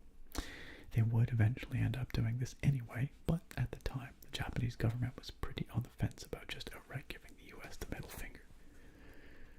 Even though, yes, they did eventually get there. Enter aircraft carriers. Carriers were the new kid on the block at the time, and while they did exist before from World War I, they weren't nearly as refined as what would come. So without space in their acting navy to make room for all these new battleships, most of them were converted into first fleet carriers, like the Kaga. Despite the Tosa class being the first to be laid down, they were not the first ones built. That would go to the Amagi class's IJN Amagi. The Amagi was actually intended to be the replacement for the Nagato, the Japanese Navy's former flagship. However, during the Great Kanto earthquake, the Amagi's hull was heavily damaged, and it was later scrapped.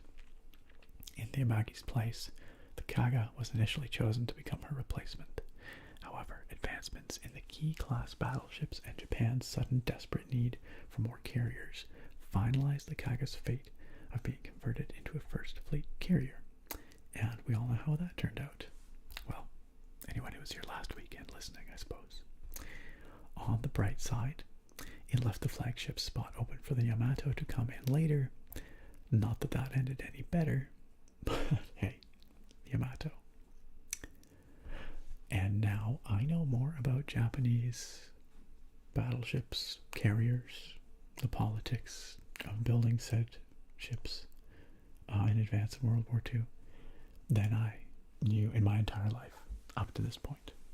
And probably you all do too, if you were listening. Goodness me. After the apocalypse happened, they raised the Yamato, turned into a spaceship, and used it to defeat aliens. Yep, that's canon. That happened. Yo!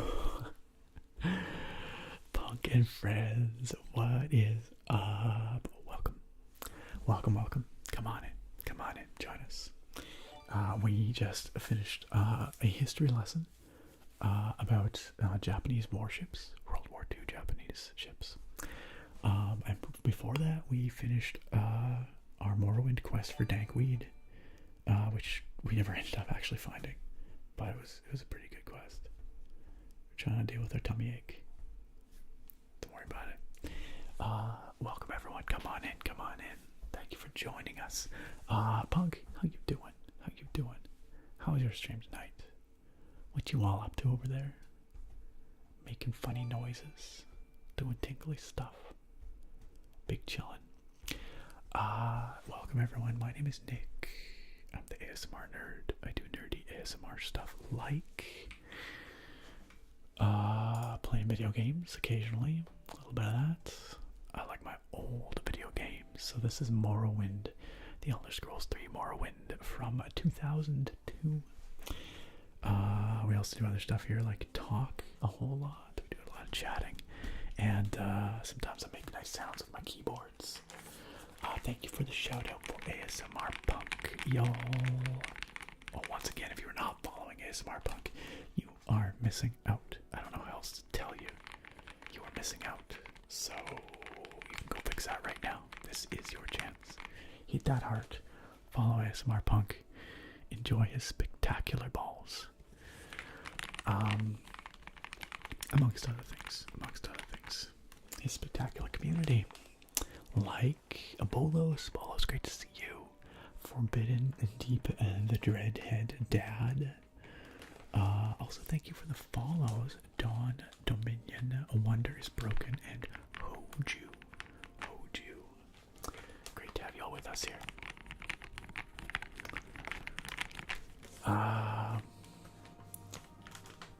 Punk says, doing good man, feeling much better. Good, were you, pardon my ignorance, were you ill for a while?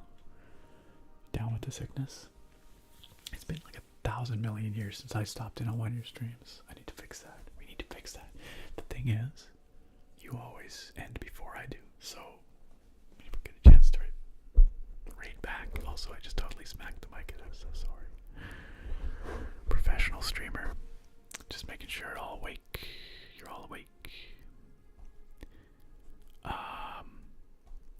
You were freaked up. I'm very sorry to hear it. But I'm glad you're feeling better. Good enough to stream. Hope your ears are okay. I hope that you weren't freaked up with a bad left ear, which I just smacked. That's right, eyelash. Ooh,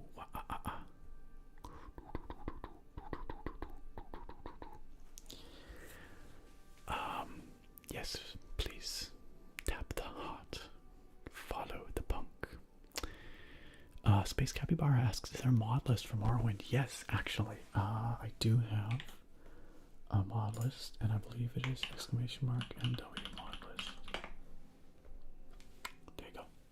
There's a mod list for you. Well, yeah, I'm glad you're feeling better, dude. And once again, thank you for bringing your awesome community over to chill with us. But you know how it goes. Don't feel like you have to stick around. Go get yourself some food, get some sleep, whatever you gotta do. But it's great to see you. And once again, y'all, go follow that man. Follow that man. Extra tingly. Super chill. A great time all around. You cannot go wrong with Punk. Yo, Bolos on that 3 stream streak. That 3 stream streak. Good stuff, Bolos. Keep it up. Keep it up. Confused Bear says, hi, I'm so glad you're streaming right now. I'm glad I am too. I'm glad you are here with us. It's currently 3:51 a.m. where I am, and I'm working on an art project due tomorrow, and it's nice to have company while you work. I know that feel. I'm glad we can provide you some company while you're working. I hope your project's going well. No problem, Space Capybara. The mod list is probably a little out of date. I didn't even put that list together. My brother did. And I stole it from him. But that was a few years ago now. But I'm sure those mods still exist and will probably work just great. Bolos, the beer tonight. The beer tonight.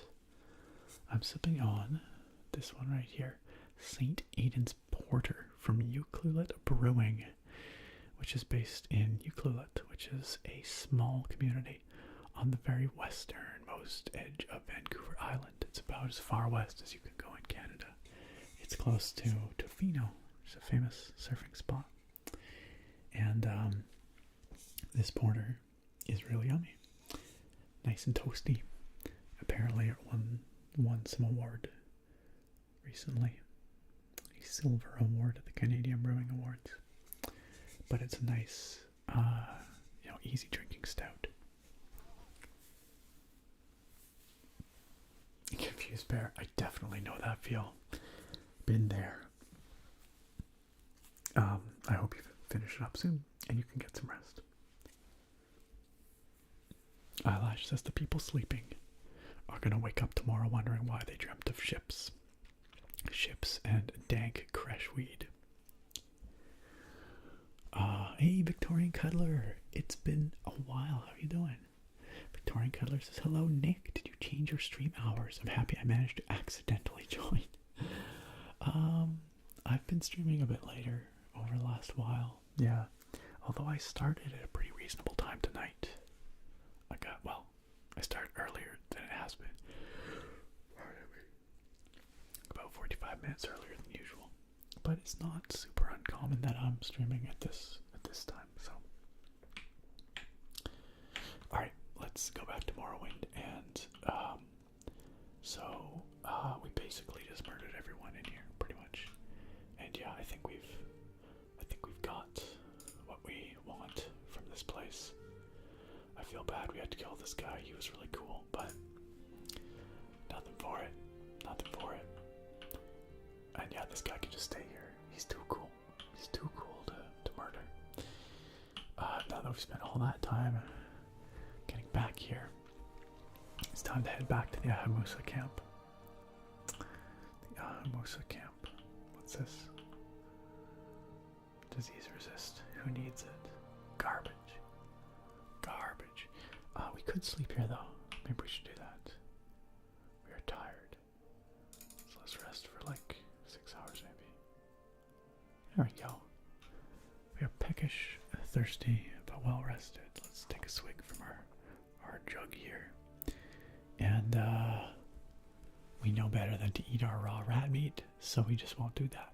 We'll just try and get back to civilization and have a bite to eat once we get back to somewhere that has acceptable food.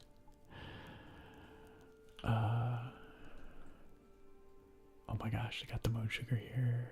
They're just partying. They're just partying here. Alright, I sure hope that the Ahamusa tribe appreciates what we've done for them here. We have murdered a lot of people. A lot of people. And, oh, an elite ordinator here. Wait. A Wild Flame Sword. It's not that good, actually. Some orcish boots.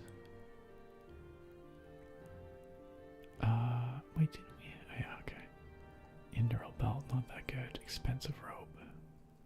Probably not worth it. A shield of light. Not really that good. Alright, none of this is actually that good. Despite the fact that it's on an elite ordinator. Blighted rat. Alright, let's vacate this place. Oh yeah, Victorian Cuddler. If you want that, the card this year. You still have time to sign up. You're right, Naga. This place would probably stink. It's full of like rats and dead people. And, you know, burning braziers. It probably would not smell good. And it's dank. There's water everywhere.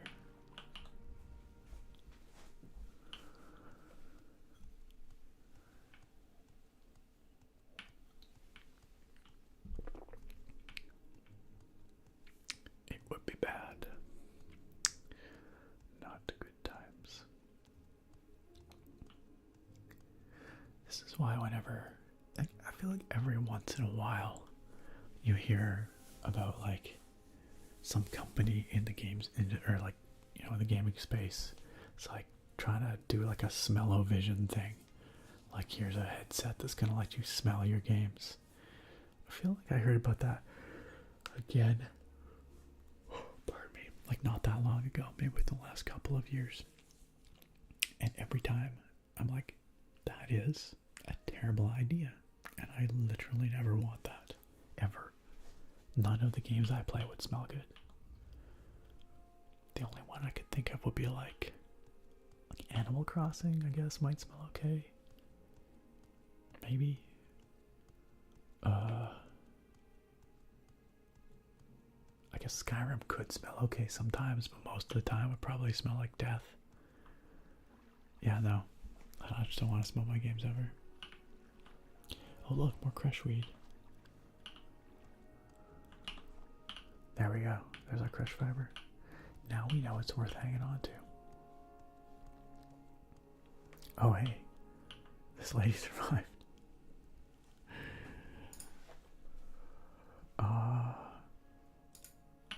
I am honestly not quite sure what the Ahamusa are going to say about what we've done here.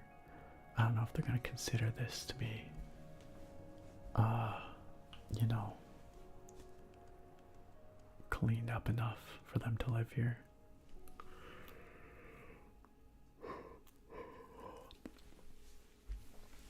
No worries, Victorian Cuddler. Well, send that email and you'll be on the list. You'll be on the list. Smell-o-vision in BG3 in the Mind Flayer areas. Ew. Ew. Yes. Okay, Cooking Mama will be alright. Fair enough, fair enough. Point taken. Any of those cooking games could be alright. Overcooked depends. Yo, what's up, Jake? How you doing? Good to see ya. Alright, where are we going? We have to go back to the Ahamusa camp, which is basically back the way we came. I wish there was a faster way to do it. If we had water walking, it would go a lot faster. Do we have a potion of water walking, perchance? Water breathing, no water walking. Bummer. Okay. Time for the long swim back. And then we're gonna have to come back here after with the lady from the Ahamusa camp to show her around and be like, yes, look at all these stinky Daedra worshippers we murdered. Is this satisfactory?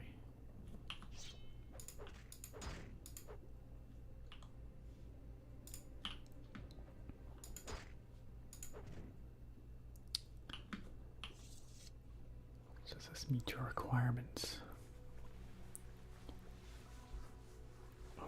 smells like fire most of the time. Probably. Kuro says, if I can't smell and taste the blood of my fallen foes, then what's the point? I mean, maybe you could. Maybe that's what it's all about. Ugh, cliff racers. Ugh, just the worst. Get your butt down here. Ugh.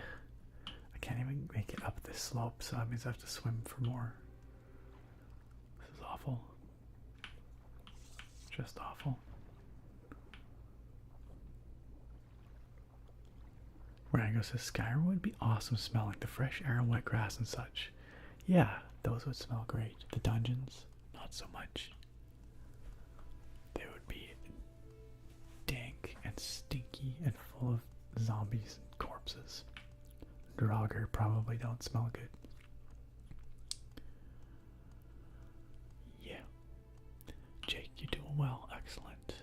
Had a pretty great weekend. I'm very glad to hear it. I'm pretty well. Thank you for asking. I had a little bit of a frustrating week, I guess. I had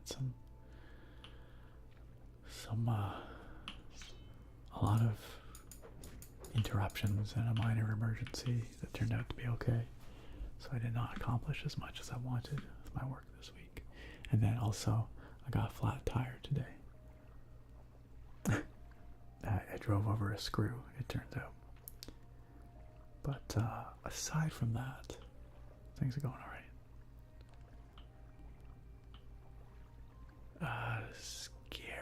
Scarecrow says Morrowind and ASMR makes sense. The big fleas got an interesting sound.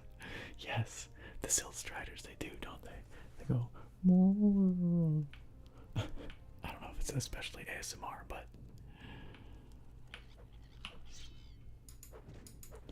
heck yeah, Limit. We got an ASMR punk. We got an ASMR nerd. What else we got? We got lots of ASMR folks. But punks and nerds, we definitely got.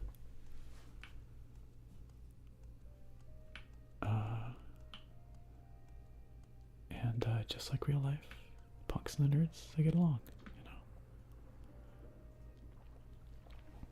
Kuro says, I'm more into aesthetics than I am practicality when it comes to games. Like, what's the point in killing a giant monster if I'm not going to do it? Sorry, with what? With Tim's on? You're gonna have to explain that to me. Okay, we were close to the Hamusa camp, but yeah, I think we're gonna have to bring this lady back here after.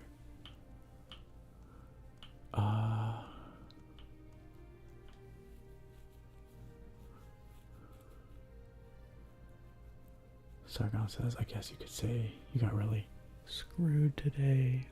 I guess you could. I guess you could. My tire totally got screwed. I don't know if this is just the thing. I'm not hip enough to know what Tims are, I guess. Scarecrow says the silt strider reminds me of like a whale sound. Yes, it's definitely a whaley kind of sound. For sure. Oh my god.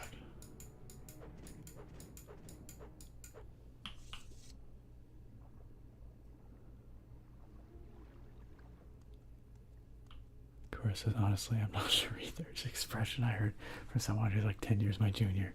Apparently, Timberland boots are pretty popular. Okay, got it. Got it. Timberland boots, pretty expensive. So it's about that drip. Naturally. Naturally.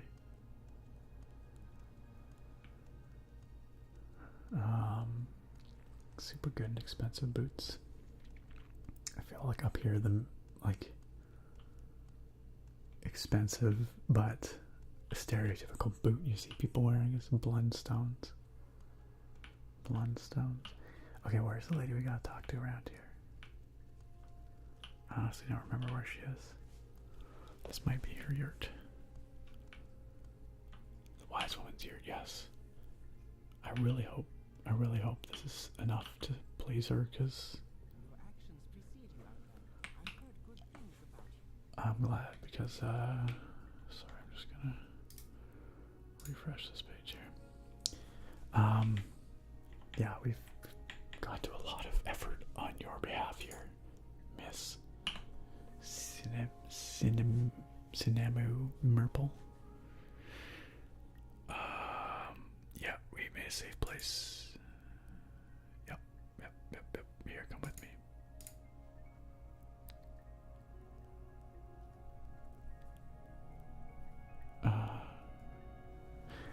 When you are sure that all Daedroth is safe, then you will return here to me. Then I will accompany you, and together we will cross the water to all Daedroth. If I may pass in safety to the old sanctuary and see the great statue in the inner shrine. Wait, so we didn't even have to do all the rest of that? Because we could. Anyway, then the place is safe for my people. I have not the arts of war, but I have courage. I wager my life against the safety of my people. But if all Daedroth is not safe, if I die on my journey, remember, if I die, you will not be named Ahamusa Nerevarine. Yeah, well, I kind of murdered them all, so we should be good. I have not the arts of war, but I am a wise woman, and not without power. I can walk upon the water, perhaps not so fast as a great witch warrior, but fast enough. And while we are on our water journey, if you are a hero, you will protect me from slaughterfish and other creatures. And if you are not, I shall perish, and you shall not be named Nerevarine. So she has water walking. How about you give me some of that? You want to give me some water walking, lady? Alright, let's go. Yes, accompany. Very well, Socks. Now I will accompany you to the Daedric Shrine on all Daedroth. And when you've brought me to the old sanctuary beneath the ruins, and I may see the great statue of Shealgorath in the inner shrine, then I will surely know that you have made all Daedroth safe for the Ahamusa, and I will name you Ahamusa Nerevarine. Go ahead, we will speak further before the great statue. Brazilimbalix.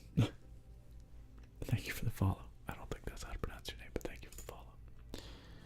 Alright, lady, let's go. Follow me.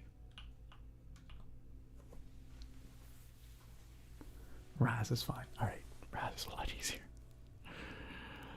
Vanquisher. I hope your break's going well. What'd you miss? What point did you duck out at? I don't know. We eventually did find the weed we were searching for, but at that point we didn't need it anymore. Aside from that, we did a bunch of murdering. We're good. Just chill, lady. It's all good. Scarecrow says constant effect. Water walking is neat, but not ultra great for a build.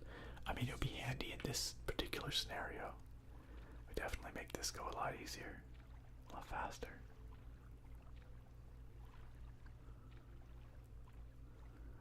I wouldn't say no. Let's put it that way. Come on. Come on. Don't you dare touch her. Nice. Okay. Keep going. Keep going. One day, we'll finish this quest.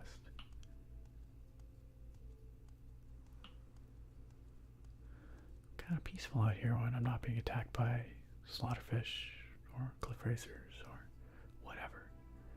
Pretty stars, pretty water.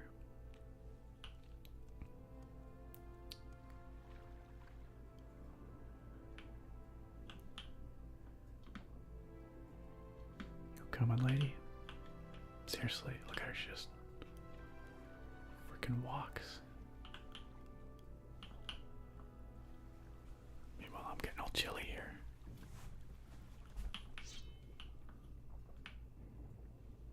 Where'd she go? Hey, where'd she go? Ah. Okay.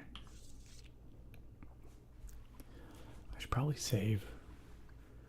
I don't trust the NPCs to not be stupid.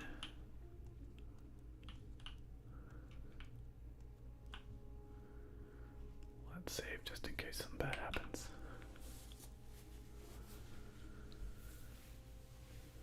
Hey, Dick Spring. Hello. Welcome. I have been enjoying some liquid refreshment, yes. I've got a new beer tonight. I've not tried out before. It's pretty good. You got BG3 tonight. Excellent. I am pretty confident you will enjoy. There's a lot of good stuff going on in that game, no doubt. No doubt. Alright. Alright, gosh, where are we going here? Go this way.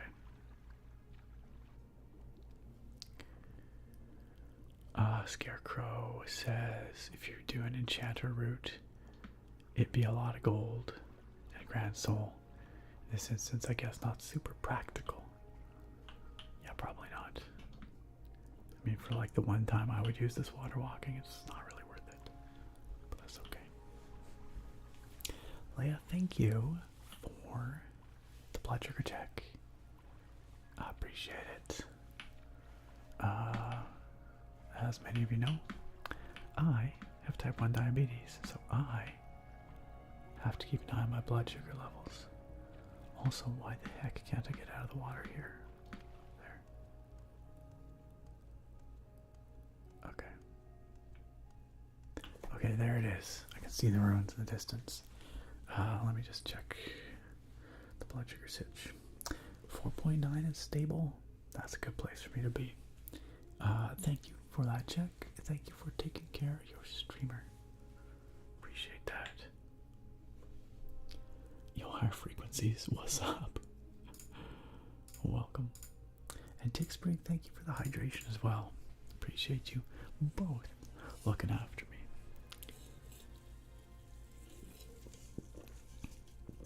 My weakness these days, Diet Cranberry, Canada Dry. This stuff's just too good. I don't know, I like it. Okay.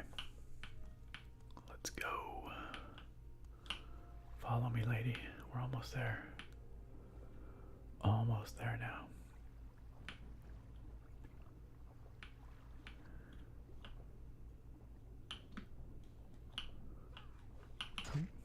Oh gosh. This guy is not joking around. Not messing around. Okay, we're good. Drew wax. Give me your wax. Wax on, wax off. Confused pair. Congratulations on completing your project. That must feel great. Have yourself a good night. Sleep well. A well-earned rest, no doubt. No doubt. Alright. The combat music has started. Where's the bad guy? Oh, it might be the Cliff Racer. Yep, it's totally Cliff Racer. Run, lady, run. Run for the land. I can't fight the Cliff Racer from the water. Run.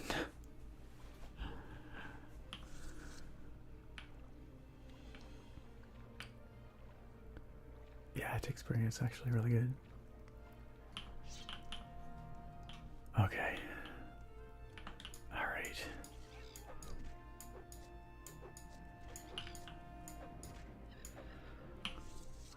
Okay. Alright, gosh, I forget how big cliff racers are until you see them next to other characters. They're freaking enormous. You do not need to know about Drew's wax. Drew's just a waxy guy.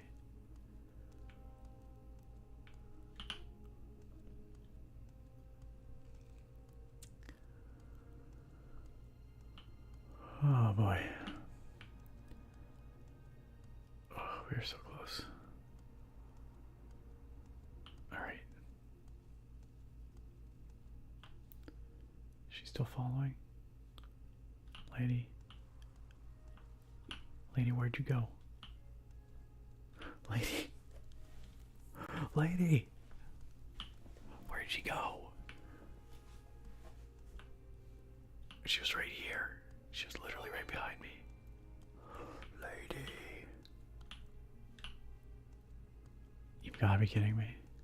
Atlas tonight, thank you for the follow. Where did she go? Oh, there she is. Wait, can you not make it up this hill? Come this way, right there. Oh my god. Oh my god. Lady. I beg of thee. Run up the hill. Oh man. This pathfinding is brutal. Just brutal. Okay, we'll go a different way. Gotta find a different way to get on to this island that's not quite so steep. She needs better climbing stats. She needs better brain stats. She could totally run up that slope. What? Why are we fighting? Oh, slaughterfish. Dead.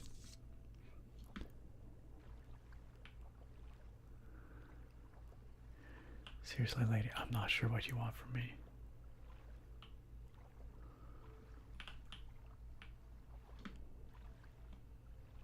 Okay, now she's just like hovering across the water. Look at her. Okay, there. Oh my god, lady. Okay. Are you good? Are you good? Okay, let's go. Let's go.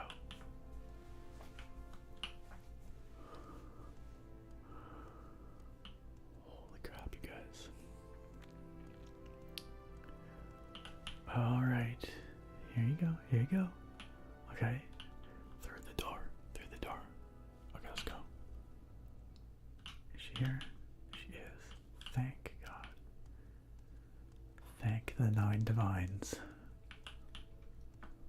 Let's quick save. Since this does seem to be working.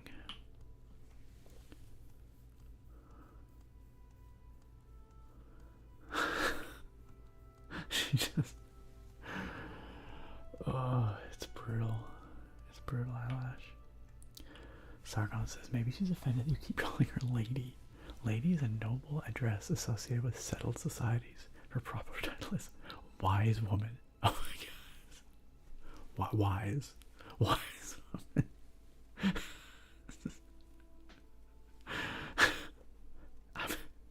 She's got some moves. I'll give her that.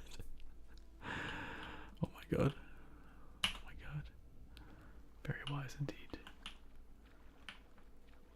Okay, we're here. We're here. Look. It that boy. Oh my gosh. I said I would accompany you, Socks, to see if you had made old Daedroth safe for the Ahamusa. You have fulfilled my conditions. Thank you, Socks. The Ahamusa shall be saved, and, if you wish, now I shall name you Nerevarine of the Ahamusa.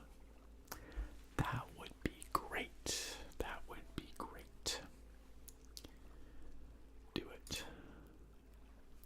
You have made this place safe for the Ahamusa, and so I name you Ahamusa Nerevarine, war leader of the Ahamusa and protector of the people. I also give you the Mad Stone of the Ahamusa, which shall be a sign to all Dunmer that you are the Nerevarine, and that the Ahamusa shall follow you in all things, even unto death, until the enemy is defeated or until you are dead. Now, I can stay only briefly. Soon I must return to Ahamusa camp and make preparations to relocate here. We're good. I think we're good, lady. Alright.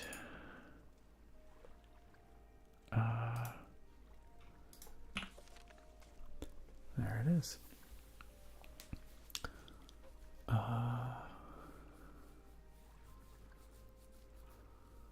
we have gained the trust of another tribe.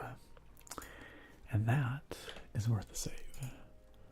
That is worth a save. For sure.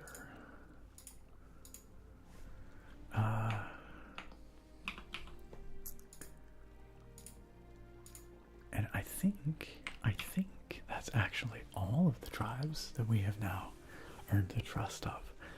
I don't know what we have to do next. Morrowind is not always so great at directing you to what you've got to do next, but that's okay. We will figure it out. We'll have to just go a bunch of pages back into our journal until we figure it out. But we have done the thing at long last.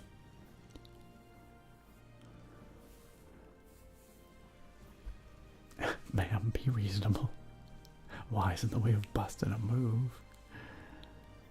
I have not seen the Northern Lights before Tick Spring. No, never. I would like to one day. Every once in a while, apparently they are visible from this area, but I've never seen them. Spinning is a long and storied tradition of the wise women, settled folk like you wouldn't understand. Vanquisher. I downloaded a couple of different pieces of VTuber software, and that's as far as I got. I got busy and sidetracked, but thank you for the reminder. I definitely owe you. I owe you your reward, and whenever I eventually do it, I'm sure it will be well worth the wait. I hope. I have an idea. I'm not sure if I'll be able to execute on that idea, but I have an idea.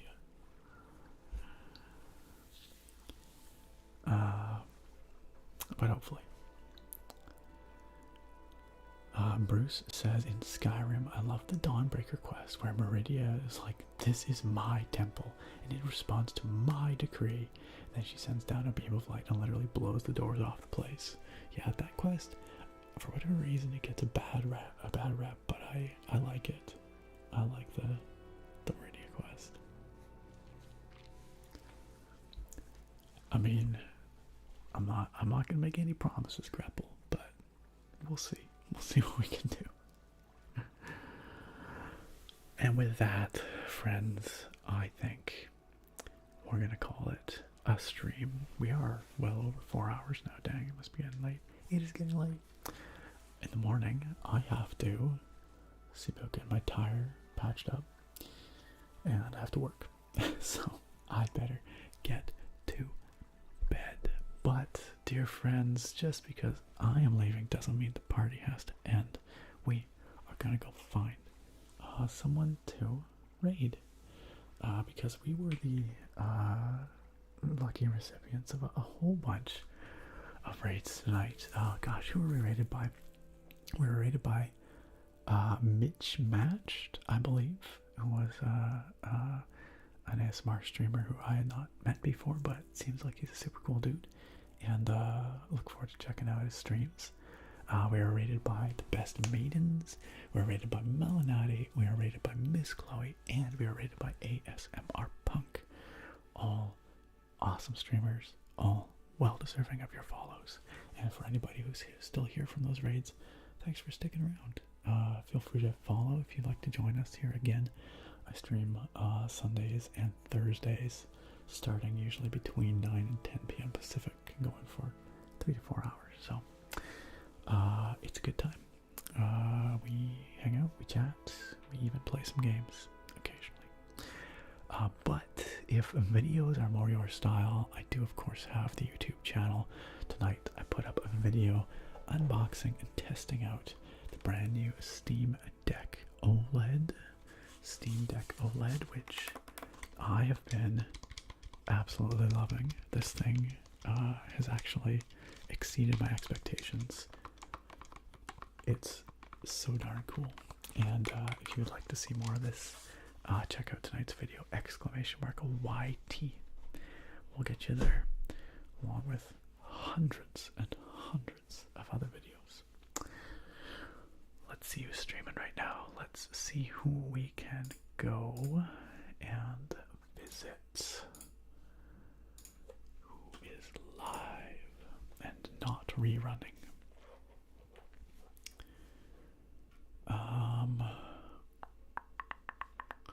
Let's see.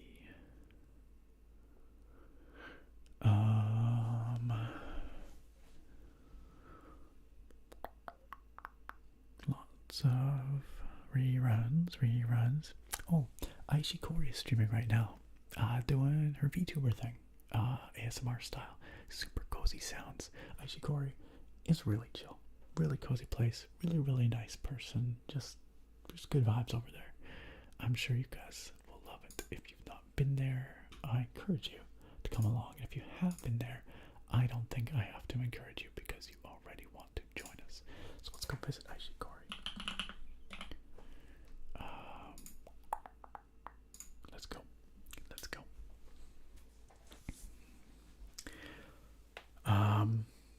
Bola says you might as well just put up your own rerun ending the stream this late. Well, the VOD, of course, will be available on YouTube right after the stream and on Twitch as well. So if anyone didn't catch the beginning of the stream and would like to, or vice versa, had to duck out partway through the stream, wants to catch the end, you can totally do that right now. I don't really do the reruns on Twitch myself, but the VODs are always there for you. And unfortunately, the YouTube folks here cannot come with us on the raid, but if you want to jump into the chat on Twitch, you'll be able to join us. Twitch.tv/theASMRnerd. We're gonna go raid Aishi Kori. Once again, a huge thank you for the amazing support tonight from everybody. The subs, the resubs, the follows. I appreciate it a lot. I really do. I love spending time with you all, and I appreciate you choosing to spend your valuable time here with myself and this awesome community. Thank you to the amazing raiders, and thank you, of course, to our incredible moderators. Keep an eye on the chat, both on Twitch and on YouTube. I could not do this without you. You make this place so much more amazing with you being here and helping out. So thank you. All right, good night, friends. See you next time.